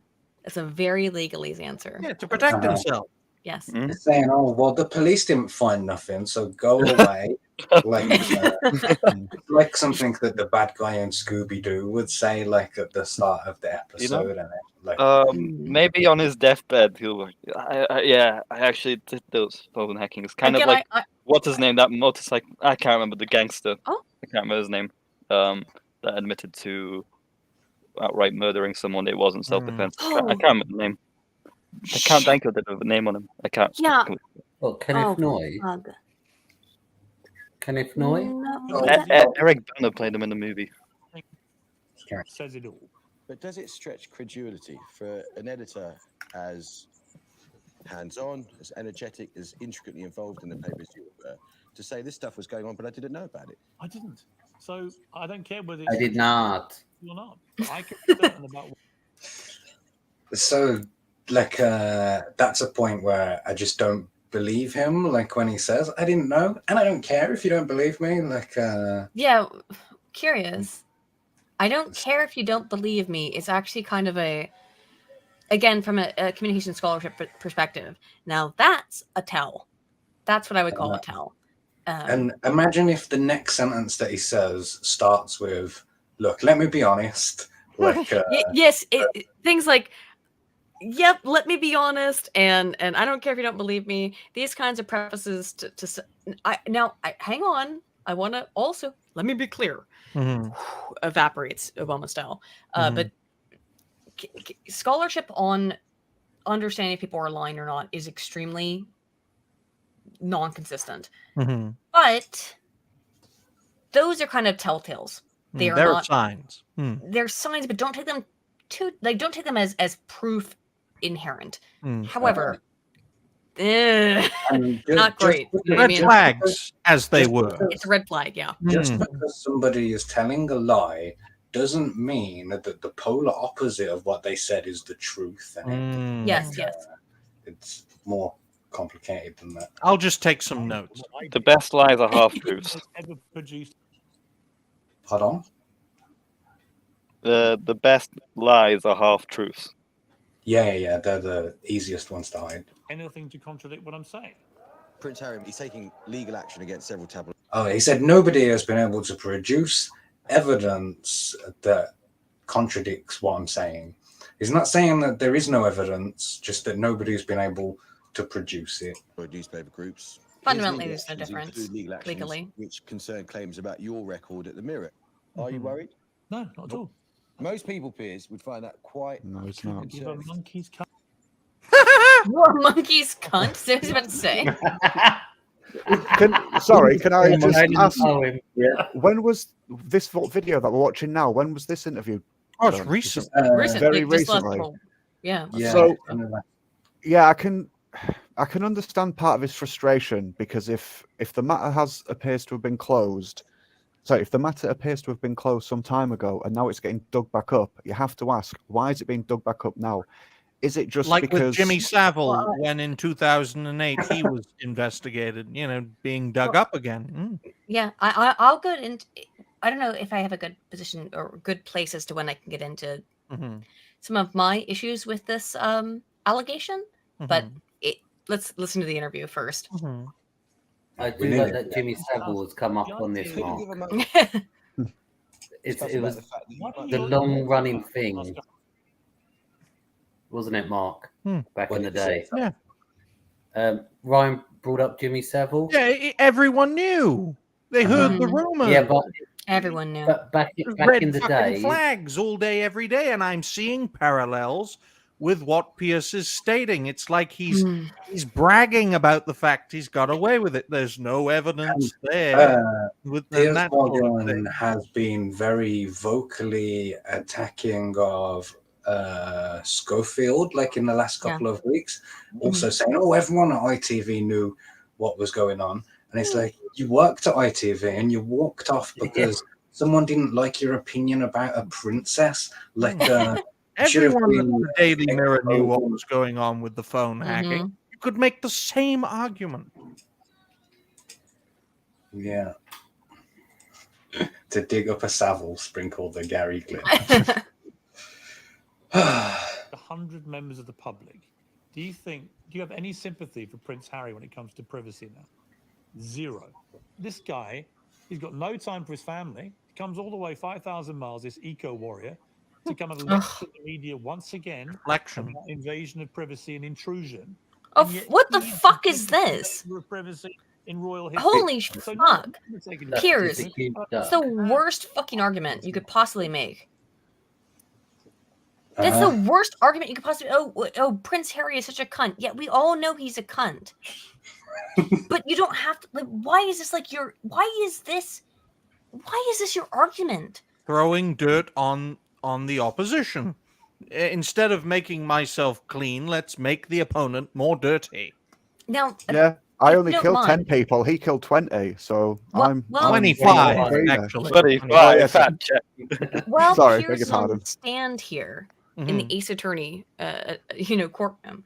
What I would like to say is that if you look into what has been claimed to be the stuff that was released, and I looked into it, it was stuff from Diana's phone from before she died, which would have meant before 1997 and beforehand. Now, and this is why I brought this up earlier, is that we knew that they were doing phone hacking in 2006. That was 9 years later. Do we know that they were doing phone hacking in 2007 at the maximum? Because a lot of the claims are claims that were made about Diana's relationships from the 3 years prior to that. So back to 1995. Diana, being a royal, was one of the first people to have a phone with SMS, with text capacity. There were very few people who had texting capacity easily available in 1995. However, if anyone did, it probably would have been someone like Princess Diana, right? So it's questionable as to whether or not they would have been able to hack those phones. And at which point, I don't know. But it probably would have been as simple as it was in 2006 or 2007. But it's very questionable as to whether or not they would have been able to in 1996, 1995, 1996, 97, which are the cases where they claimed that they got the information from Diana's phones, which is what Prince Harry's contentions are all about. Is that the Prince Harry contends in his current lawsuit against Piers Morgan and the Daily Mirror is that they hacked his mother's phone between 1995 and 1997. That, I believe, is going to be really, really difficult to prove. It is a bit of a stretch. So that is the difficult thing. Like Piers Morgan said, nobody has been able to produce evidence in it. Like the hard evidence is what's Mm. missing. Like you need phone logs. You need someone like saying, "I done it." You need like you know, you need summer in it. Like Yeah. so the question is, what has he got like to suggest that he's been phone hacked and had his privacy invaded Mhm. and all of that stuff. So we are going to come to that. I just want to quickly answer this question from Well Hung and Dung in the chat. Says, I didn't keep up with the Schofield stuff. Did he bang a child or not? No, he groomed one and Groomed made one, him his PA and then banged him. If you want like a really in-depth like look at the whole sordid affair before it broke in the media, we did that like a couple of weeks ago. Didn't the lady who's always with him on that show recently like Holly released like Willoughby. an apology Holly or some Willoughby. shit? Yeah, wasn't apology, she, like- quote unquote. While she was sneering, grinning, and I think her arsehole had a cheesy smile as well. She was so so fake, We can so neither fake. confirm nor deny that statement. All right, so Yeah. I want to regale you with this exchange from the actual like courtroom and it like no. So Prince Harry told the court how voice messages on his phone would not appear to be new, even if he had not heard them, or that the new male icon on the screen would just disappear. And then the judge said, like, can you help by identifying when you experienced this strange activity? And Prince Harry replied, from the moment I had a mobile phone, like from around the time I was at Eton. Remember, like, those exposed, like, Eton stories that we looked at earlier. And then the judge was like, so are you saying this continued throughout this period? And Prince Harry says it never stopped. Now, that, again, that's not proof. Like, that's just you anecdotally telling me sometimes your voicemails don't show up. Like, no screenshot or anything. Like, I mean, a screenshot, it should have something like...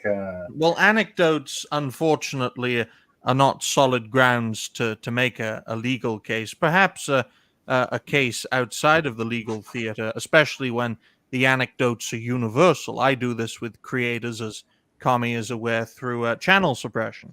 That the evidence of channel suppression I've found is anecdotal, yet universal. So another example is Prince Harry alleges that he found a tracking device on his ex-girlfriend's car when they were on holiday in South Africa. This is like a make or break trip, like they might break up or whatever, and they found a tracking device. And when they asked how could he be sure, he replied, because we found it. Like, and I quite like that. That's like a funny answer. So good work on that one. And then when Did he he did keep break it, up or with did he her- show it, or the tracking Pardon? device? I mean, did he just say no, that he found it? he didn't bring it into the trial, no. Of course he didn't. Which, you probably should do. And then when he did break up with that Chelsea chick, like, look at the media celebrating, like, they broke up with his girlfriend, like, outrageous, disgusting. And he also says that he believes, like, information about his relationship with Caroline Flack were obtained by phone hacking. And it's amazing that Caroline Flack has come up, like, in the last 2 weeks twice now. Like, Philip Schofield tried to hide behind Caroline Flack's corpse as well, didn't he? Like, gross. She killed herself, for people who don't know. Like, the media, like, hounded her. They hounded her until she took her own life. Because the British media are really cool. Oh yeah, they're great. Yeah, and the newspaper didn't have to go under. It was smooth sailing for the media. I have never heard of her. I have. I haven't either. She was a children's television presenter for TMI. I remember watching it when I was a kid. Wow. That's nice. Oh really? Well, She used to host Love Island. Yep, that too. Oh. well, I think And are True Pop and I the only people who are not from the UK? Yeah, I live in the Oh, South. she Still. banged Harry Styles as well. That's like the most famous. The thing she's the most famous for, banging Harry Styles on it when he was 18 and she was like 28 or something. Wow. And they said she was a cougar and stuff. Rumor. That's nice. I guess you find out something new every day. Yeah. I think True Pop Culture 7 is based in the UK, Paladin, but he was originated in Poland. So Yes, Yeah, I am a full-blooded Pole. Yeah, well, again, like I'm from the US, but I've Mhm. lived in the UK for the last almost 4 years. So yeah. Mhm. I think I've lived here. Crap. I don't know. I'm the 18 only years? Welsh person who Yeah. sounds like this, by the way. Okay. Yeah, you sound Oh, you're- authentically British. Oh well, my I would family. suggest comes you're the only entirely human Welsh. who sounds They're like that. Welsh. Well, my mother's family, my father's family, excuse me. But so my grandmother used to teach me Welsh when I was a kid, and I forgot literally all of it. Oh, don't worry. 2/3 of the country are right behind you. We don't speak the I language know either. it's very unfortunate, isn't it? That's depressing to me. I mean, like a country that forgets its own language. You have forget you- how to keep alive. Useless. Have you have you I seen studied Welsh. It was useless. I'd rather spend another hour studying English. But you or remember maths it or to carry it PE. on into No next way. generations and whatnot, you know? Oh, I know. I wish. Oh man. Like, okay, so I speak Japanese nearly fluently. Well, not anymore, but I used to. So if I had children, well, I'm hoping my husband can, and I can. I'd teach them Japanese. Oh, from Nice. day one. Might as well. Like Yeah. when their brain's squishy, just put whatever you Yeah, want in there. when their brain is squishy, you put things in there. So That's how pass it on. religion lasted so long. Right. So, Exactly. Prince Stupid Harry Kelly. Prince Harry still hasn't like presented any actual evidence at this point.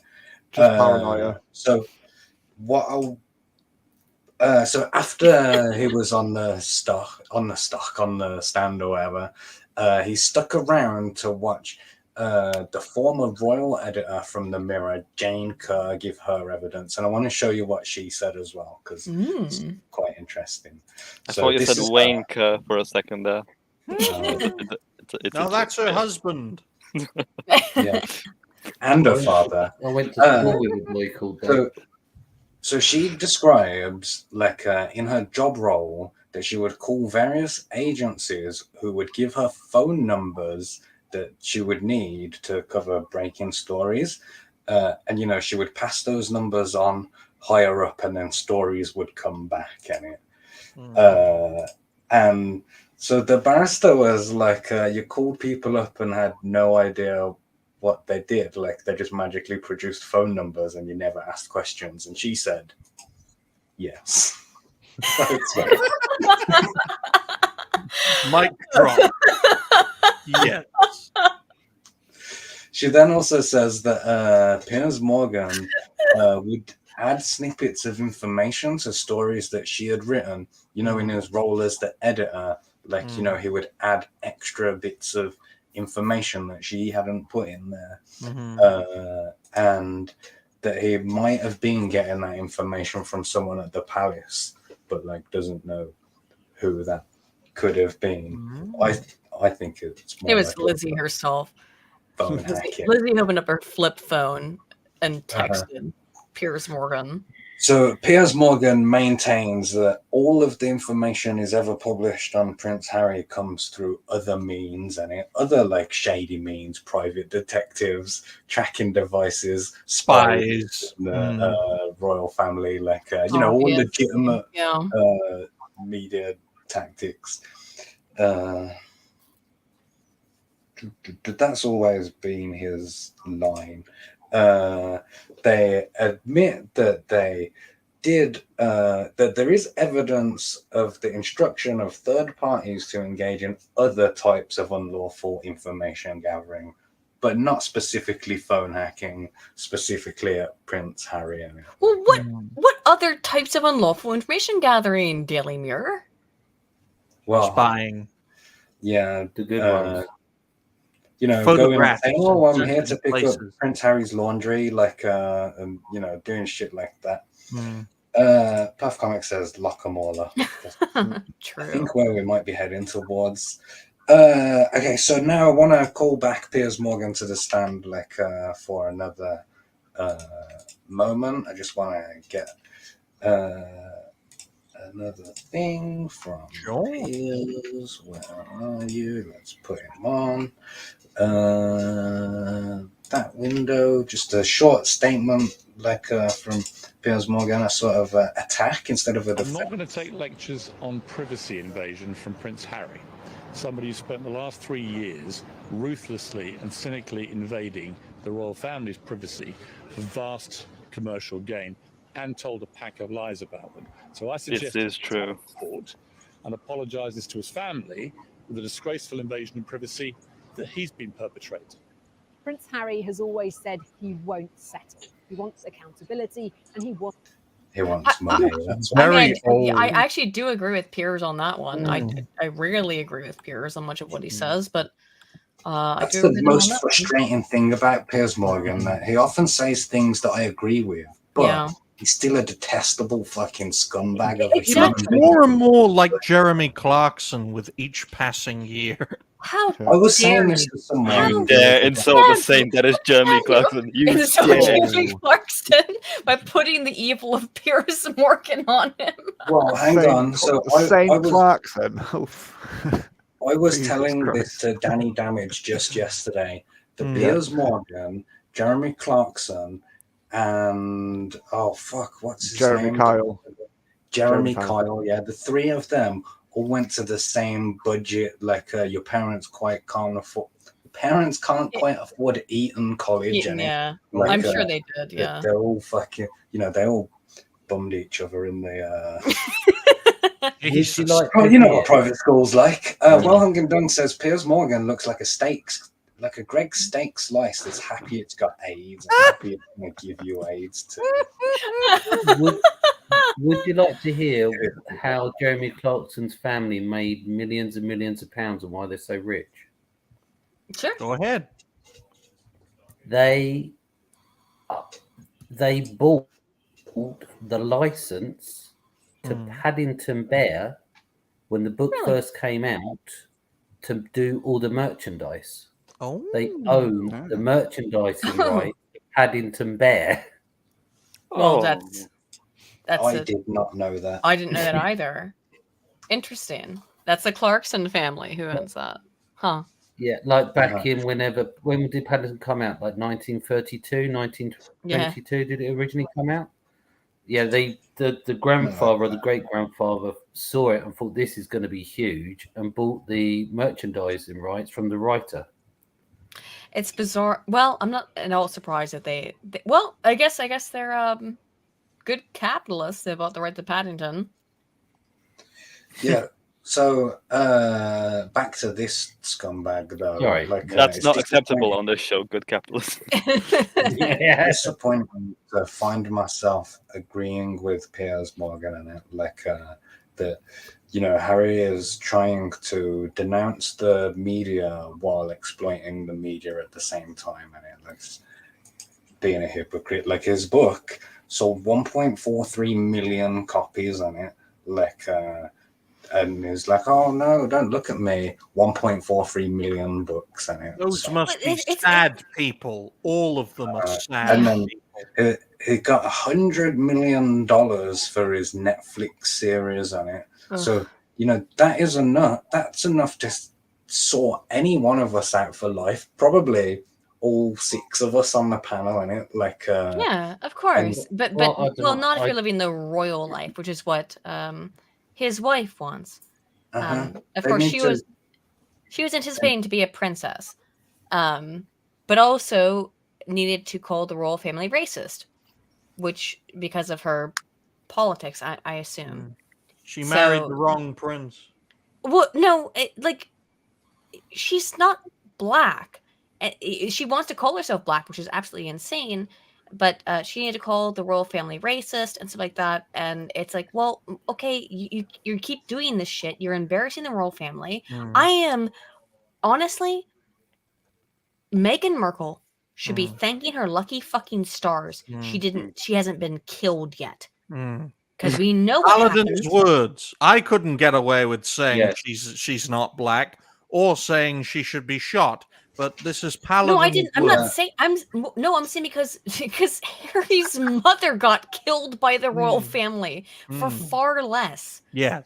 And so, come on, yeah, like So you're saying Diana was just like level 3 crazy, whereas Meghan Markle's like a full-blown level 5. Yeah, We can't hide this anymore. She's like Michael Jackson Peter style, level. where it's just so tactless. Everybody knows, and it's like we can't just leave this unchecked. No, actually, you know what? No. I actually was speaking to my husband about this earlier today. Michael Jackson got killed. Well, he didn't get killed. He got destroyed by the media. He got destroyed by the media because he actually was like trying to protect other children who were destroyed and were being manipulated and hurt in Hollywood. That's why if you look at the people who defend Michael Jackson, people like Macaulay Culkin, it's people who actually were young actors, and they said like, no, Michael Jackson took us in and he didn't rape us, and that he didn't do any of that. No. All right. But before we go any further, I'd like to say very quickly, for legal reasons, any views and opinions on anything on this show is the person's individual opinion. So I don't think Michael Jackson raped anybody. That's my opinion. Yeah, I totally agree with Paladin. Can I just say I totally agree. I've had this conversation with Jan so many times. Is that if you actually trace the timeline of what happened with Michael Jackson, it was exactly the same time that the Epstein Island stuff was actually right. And I personally believe it was easier to blame the man that looked really weird and slept in a hyperbaric chamber, so it deflected from what was actually going on in Hollywood. Because if you start listening, when his music started getting political, that was when he got totally and utterly fucked over. Yes, and also the people that he brought there to the ranch, the people who have spoken out for him, like Macaulay Culkin, they've said, okay, first of all, Michael Jackson was pushed into Hollywood from the age of 5.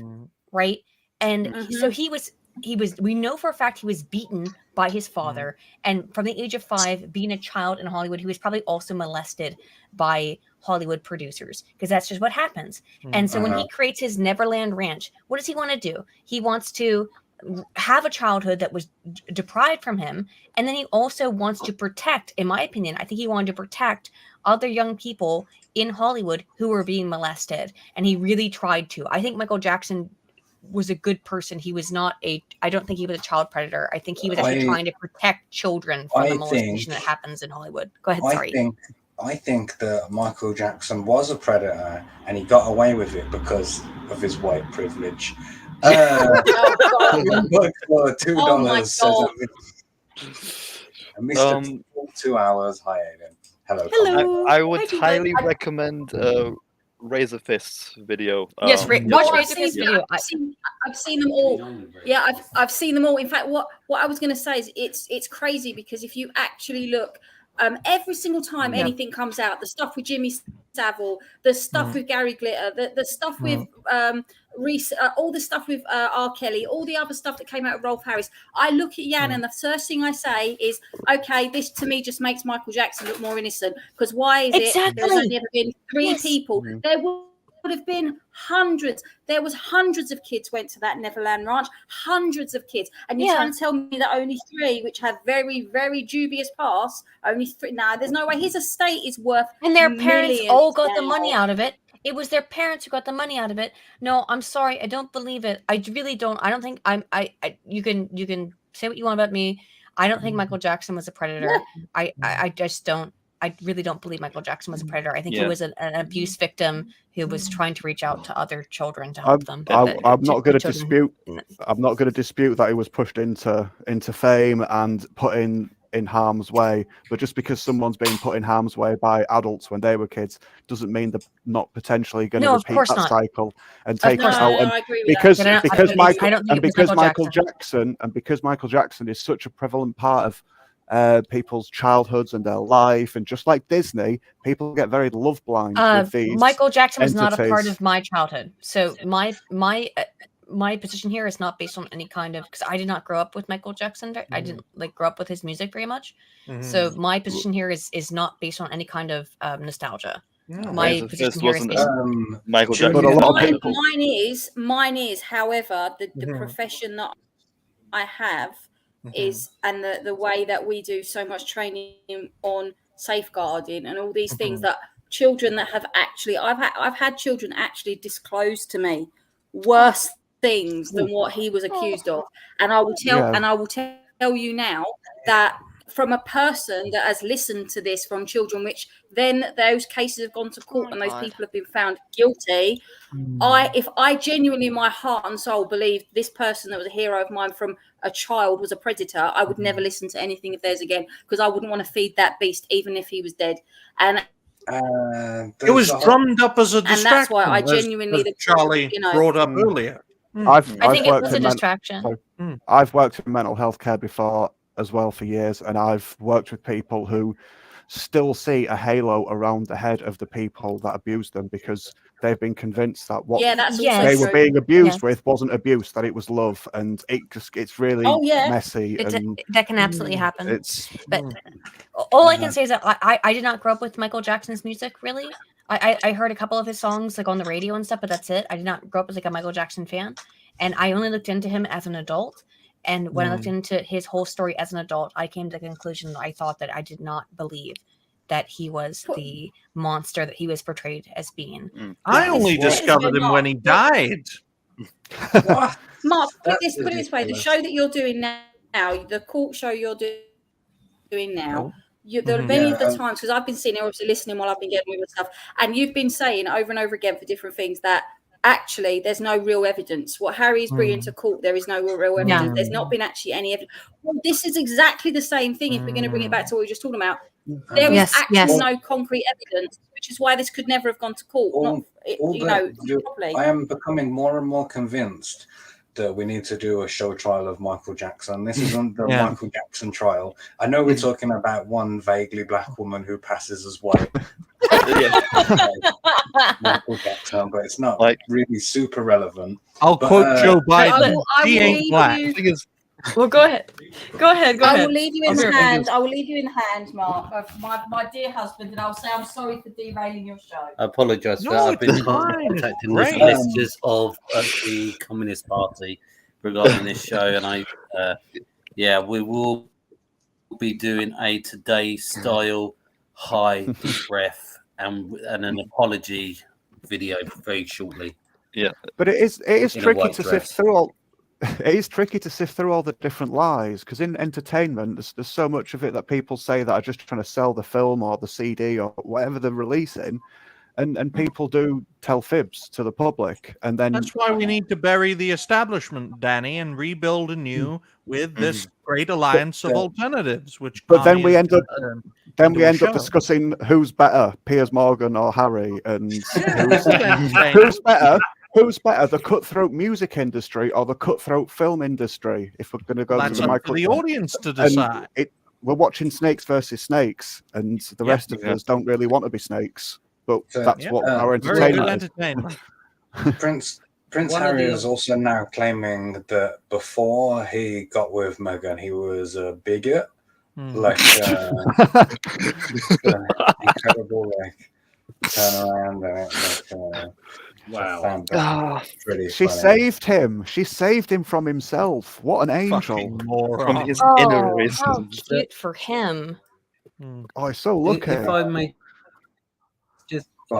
I may just come back very quickly on what we were just saying about all of this stuff. The problem we have these days is you have, let's say, Taylor Swift. She does an interview with somebody, and then one YouTube or website, one of these like CBR or Bleeding Full, one will make a whole article about what she's done. Please have some capitalist hands on me. Heart. Thanks for the $4.99, Charlie's London. Great. Yeah. Right.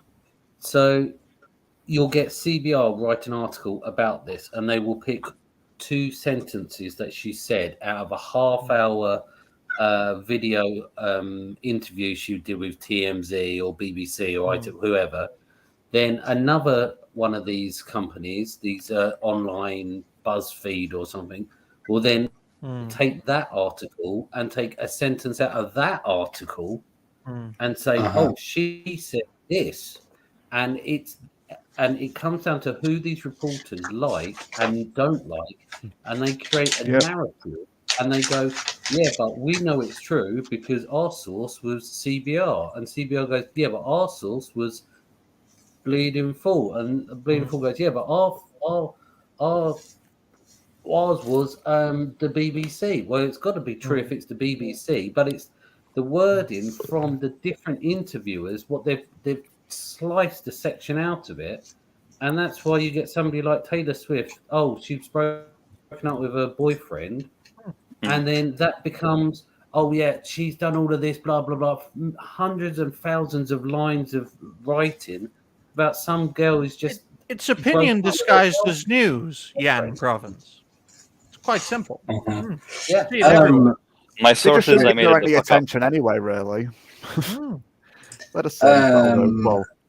I'm not even going to try and pronounce that. It says Harry is a pawn of Meghan to the low to mid-level narcissist. Solculat. Yeah. Narcissism is a big issue to deal with her. Yeah. Another piece of an interview or whatever that I'd like to put into the record is just this little exchange here. This was an interview with Harry while he's in the army, just after his nude photos were leaked. And remember, right now he's doing his whole campaign about how they invaded his privacy. So let's have a little listen to this. I don't believe there is any such thing as private life anymore. I'm not going to sit here and whinge. Everyone knows about Twitter and the internet and stuff like that. Every single mobile phone has got a camera on it now. You can't move an inch without someone judging you. And I suppose that's just the way life goes. I literally am very, very happy. That's just the way life goes. Such a very different from this boy crying in court, that they won't leave him alone. Is that the video where he runs off? He runs off and chases someone not long after that clip, I think. Oh yeah, he does. Some action starts, or someone steals something, and he just gets out of his chair and sprints towards. Yeah, they were deployed. They were deployed.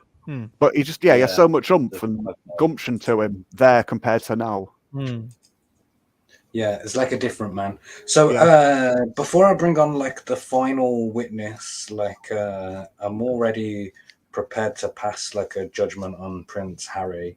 That he is a hypocrite, trying to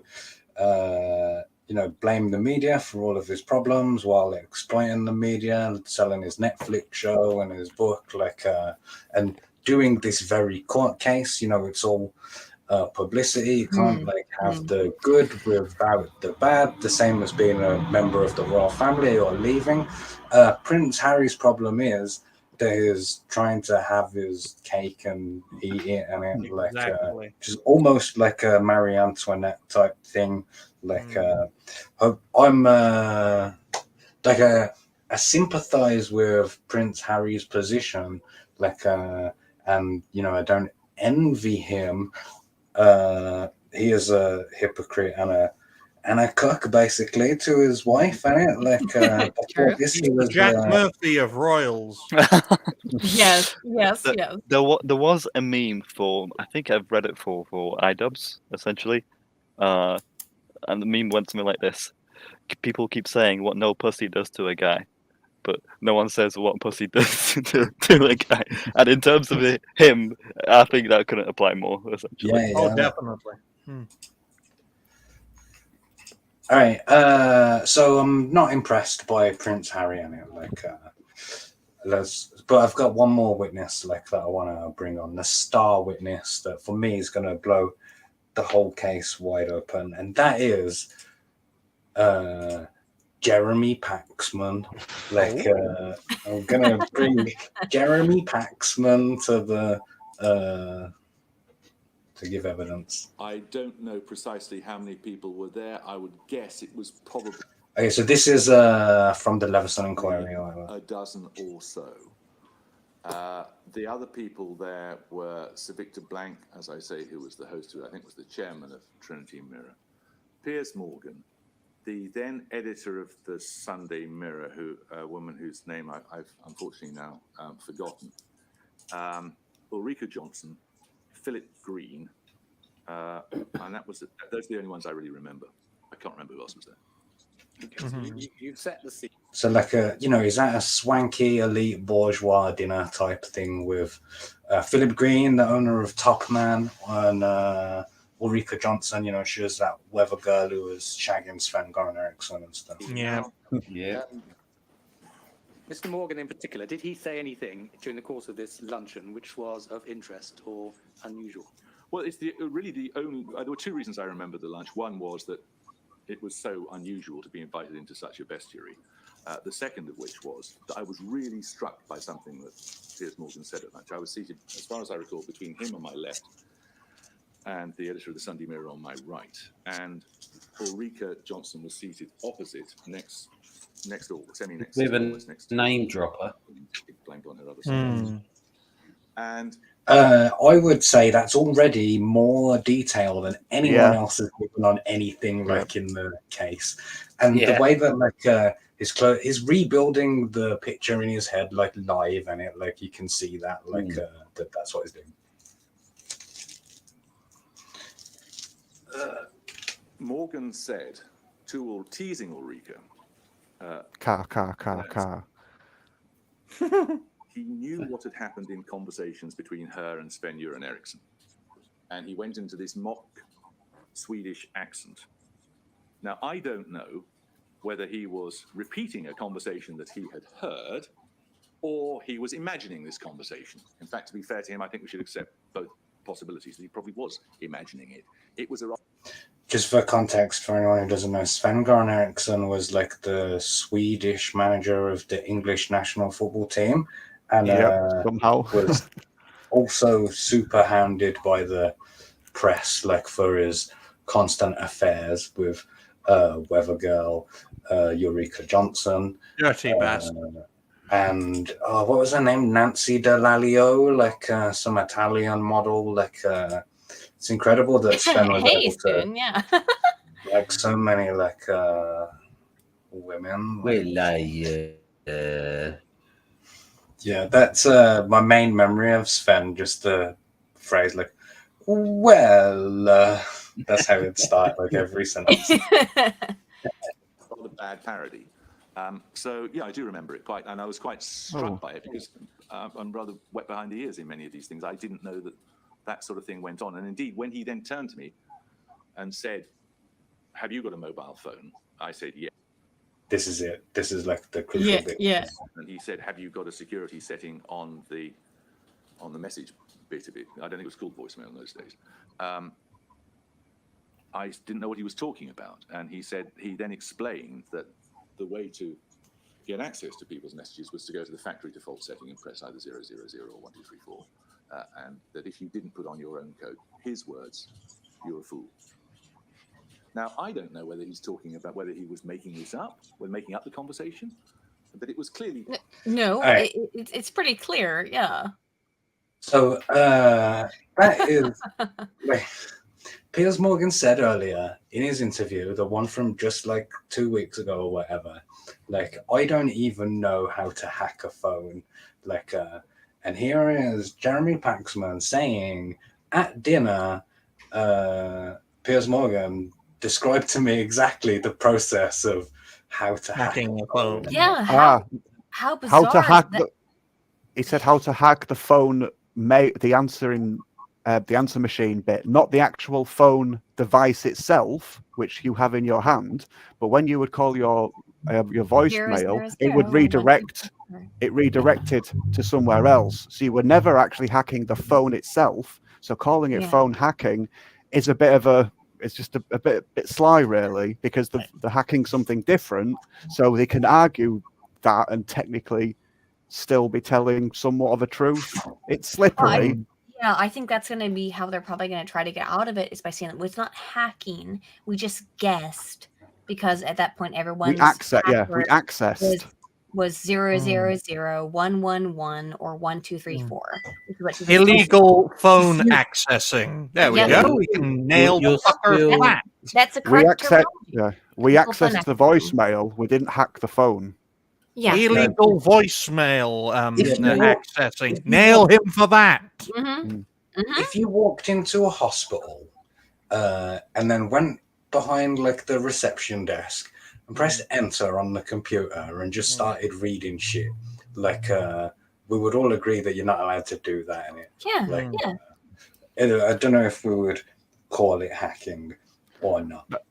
Illegal The accessing. terminology, I think, is inconsequential. The reality, the behavior is what's important. You Yeah. know, like just like you said, if you Yeah. walked into a hospital and you started reading off people's personal health information, we would call that a violation of personal security or personal privacy. So yeah, it depends on. It's hacking, not necessarily, but it's certainly some kind of invasion of privacy. How about that? It's like the hospital computer having password as the password.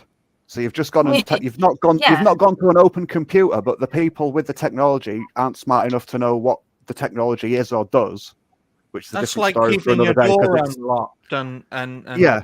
it's So still it's like- illegal to rob or burgle. Exactly. Yeah.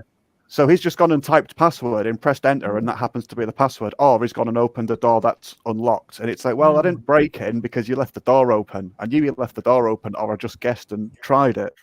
Yeah, they're just being slippery as hell. Still, it's dodgy as Maybe they fuck, should use whatever that in way court. you slice it.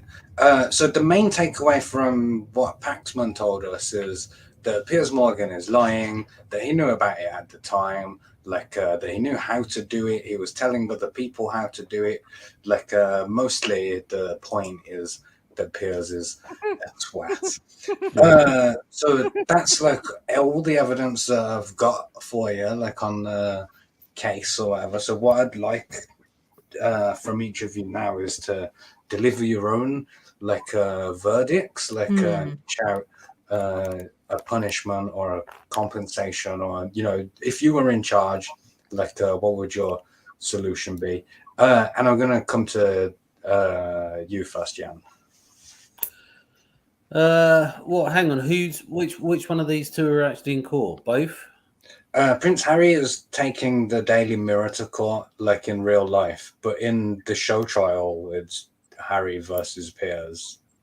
Oh, and we have to work out which one's correct and which one's not, or which one we throw into a river. Yeah. Where have you been for the last 2 hours, yeah? Well, I don't make the rules. I just enforce them. So, I will say on this one, throw Piers Morgan in the river and banish Harry to somewhere in South America where he can't have a camera crew. Argentina. It'll be one hell of an adventure. Oh yeah, I can hang out with Jan's with my family And Hitler, you know. So Aidan, what about you? Like, what's your solution? How are you? So Piers Morgan needs to be banned from media, I think. That would be good for him because he's clearly an attention whore and has been for forever. I'd like to see him struggle and suffer in a hole without the media attention. And what I would like to see for Harry is for him to also suffer in a hole because he's also an attention whore and never receive a single fucking iota of media attention ever again. And him scream and cry about his lack of media attention. So they can both go into Hyperborea, into the hole where they never will receive any media attention for either one of them ever again. That's a good solution. Ryan, what are you doing? Well, my punishments would be quite clear. We oh God. We sew Harry's mouth shut, and we also sew Pierce's mouth shut, and hopefully they never speak again. And Talk TV can get a better host, or we can take all of Harry's wealth and give it all to Piers and make Piers Sir Piers Morgan, and he'll have such a rush of energy that he's made it that he will have a heart attack and keel over. If only. If only. All right, True Pop. Wait, what's your thoughts? Well, in terms of Harry, maybe I don't know, like a restraining order from Meghan Markle would be good. 10,000 light years. For completely turning his life upside down, more so than the media themselves. But, maybe send him to the war. I don't know. Let him fight for Ukraine or something. Or shit. I Actually, actually like Piers Morgan. I know he's a snake, but I do enjoy what he has to offer. I also enjoy his show, but he's such a cunt. Yeah. Actually, maybe that might be a mistake to send Harry to Ukraine. He'd obviously die. In there. Yeah, the Ukrainians would shoot him. Yeah. I've got an idea. Send Meghan Markle and him to the war. There we go. That's my solution. Oh no, they'd be so insufferable. I'd be like, oh, we're here in Ukraine. Use them for mine clearance. No. You'd misunderstand me, Aiden. On the front lines. Oh, okay. There you go. Yeah, use them for mine clearance. And they back away. Thank you, Nelthina, for Hey, subscribing Nelthina. on Twitch. Are you winning, son? Yeah, I think so. Danny Danny Damage. I don't know what for Piers. What's your verdict? Like, how are you judging this case? What's your punishments? Well, I disagree, obviously, with Piers and breaking the law and, coming into people's private matters in the aggressive nature that they did, and obviously lying about it. I am a bit cautious of why it's been brought up again now after he's said mean things about Meghan Markle, and because in the last couple of years he's actually been the more reasonable of two very loud stances, and I think the timing is quite coincidental. So I wouldn't want to just chuck him into the pit when he's actually, I'm not going to say doing good work, but he's not stamping shit around the carpet like he used to do Give him a all the night time. So you could maybe, I don't know which way would, you couldn't put all three of them on the same talk radio show, but I think if Harry was his assistant on the show, it might give them both a little bit of perspective on each other's lives. Like in Like a sitcoms, buddy they cop do movie. that. Jesus Christ, Yeah, I'd rather like fucking put a bolt gun in my head than having to listen to fucking Meghan and Harry's podcast. But with Piers Morgan, there No. commenting on. They're forced to work together. Yeah, that'd be romantic in a way. It's like a snake and a mongoose. They neutralize each other, or like a hangover and a Meghan McDonald's Morgan. breakfast. I like it that idea. neutralizes each other. Either that, or just send Meghan to the moon, tell her she's going to be in charge of a new reality TV show, put loads of cameras there, and never She'd actually believe you. film any of it. Don't film any of it. Just leave the cameras there and have a little red light But flashing so she she'd thinks believe it's you. live. Yeah, that's She'd fine. believe you 100%. They would put her in a fucking shuttle and send her to the moon and be like, "You're gonna be on a new fucking reality show. Just get on this plane." She'd believe it. She's not that smart. I really like the send Meghan Markle to the moon thing, so I'm going to pass that as an official judgment. Brilliant. Like, that's what we're going to do with her. Piers Morgan, is a slimy bourgeois hypocrite, and regardless of these crimes that he may or may not have committed, I automatically hate him because I'm a class reductionist. What does that mean? It's sort of, He's a hoity-toity little bitch boy. So I would sentence Piers Morgan to 100 years of sucking dicks down the docks. That's what he's going to do. And Prince Harry, while I do empathize with his situation, he is ultimately a royal. He has blue blood, so he goes in the guillotine regardless. Well, I don't really mind. No, it's fine. Actually, I don't mind. We for lost him. True Pop Culture 7. Oh no. Oh, no. The stream is offended. ruined. Anyway. Jan, you have prepared the poem for the show. I hope it's I offensive. should probably say thank you to everyone for coming. Real Thank quick you. before the poem, may I ask something to be played at the very end after Jan's poem? because Jan's poem I'm very much looking forward to. I posted the video in the private chat. I will repost the link. It is Piers Morgan versus Alex Jones. I'll repost it.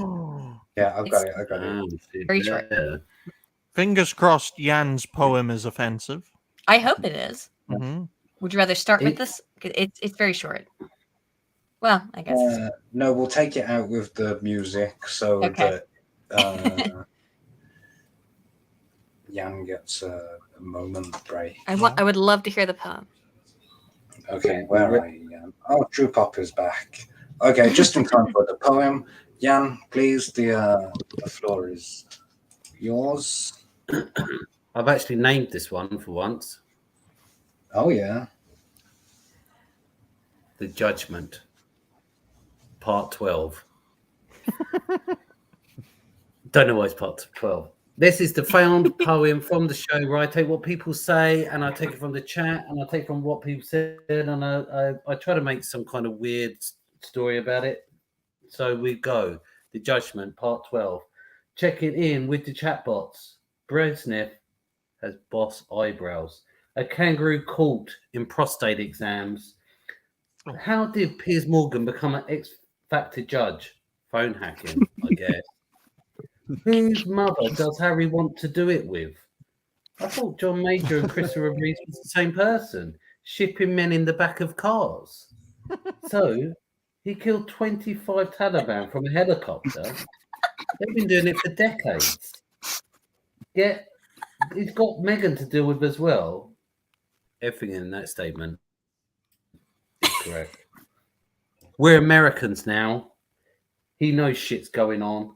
Jeremy Clarkson did nothing wrong. Now that's a cow. It's a red flag. One monkey's cunt. 100 members of public. No one can produce evidence. Holly Willoughby, can you explain the strange activity? It's Welsh. Just paranoia. All legitimate tactics. St. Clarkson, Michael Jackson, Disney. The training I have done, it was all drummed up as a distraction. That's just the way life goes. It's a Marion Winnett type thing. I'm going to blow the whole case wide open. Verdict, sent to the moon. Case dismissed. Good night.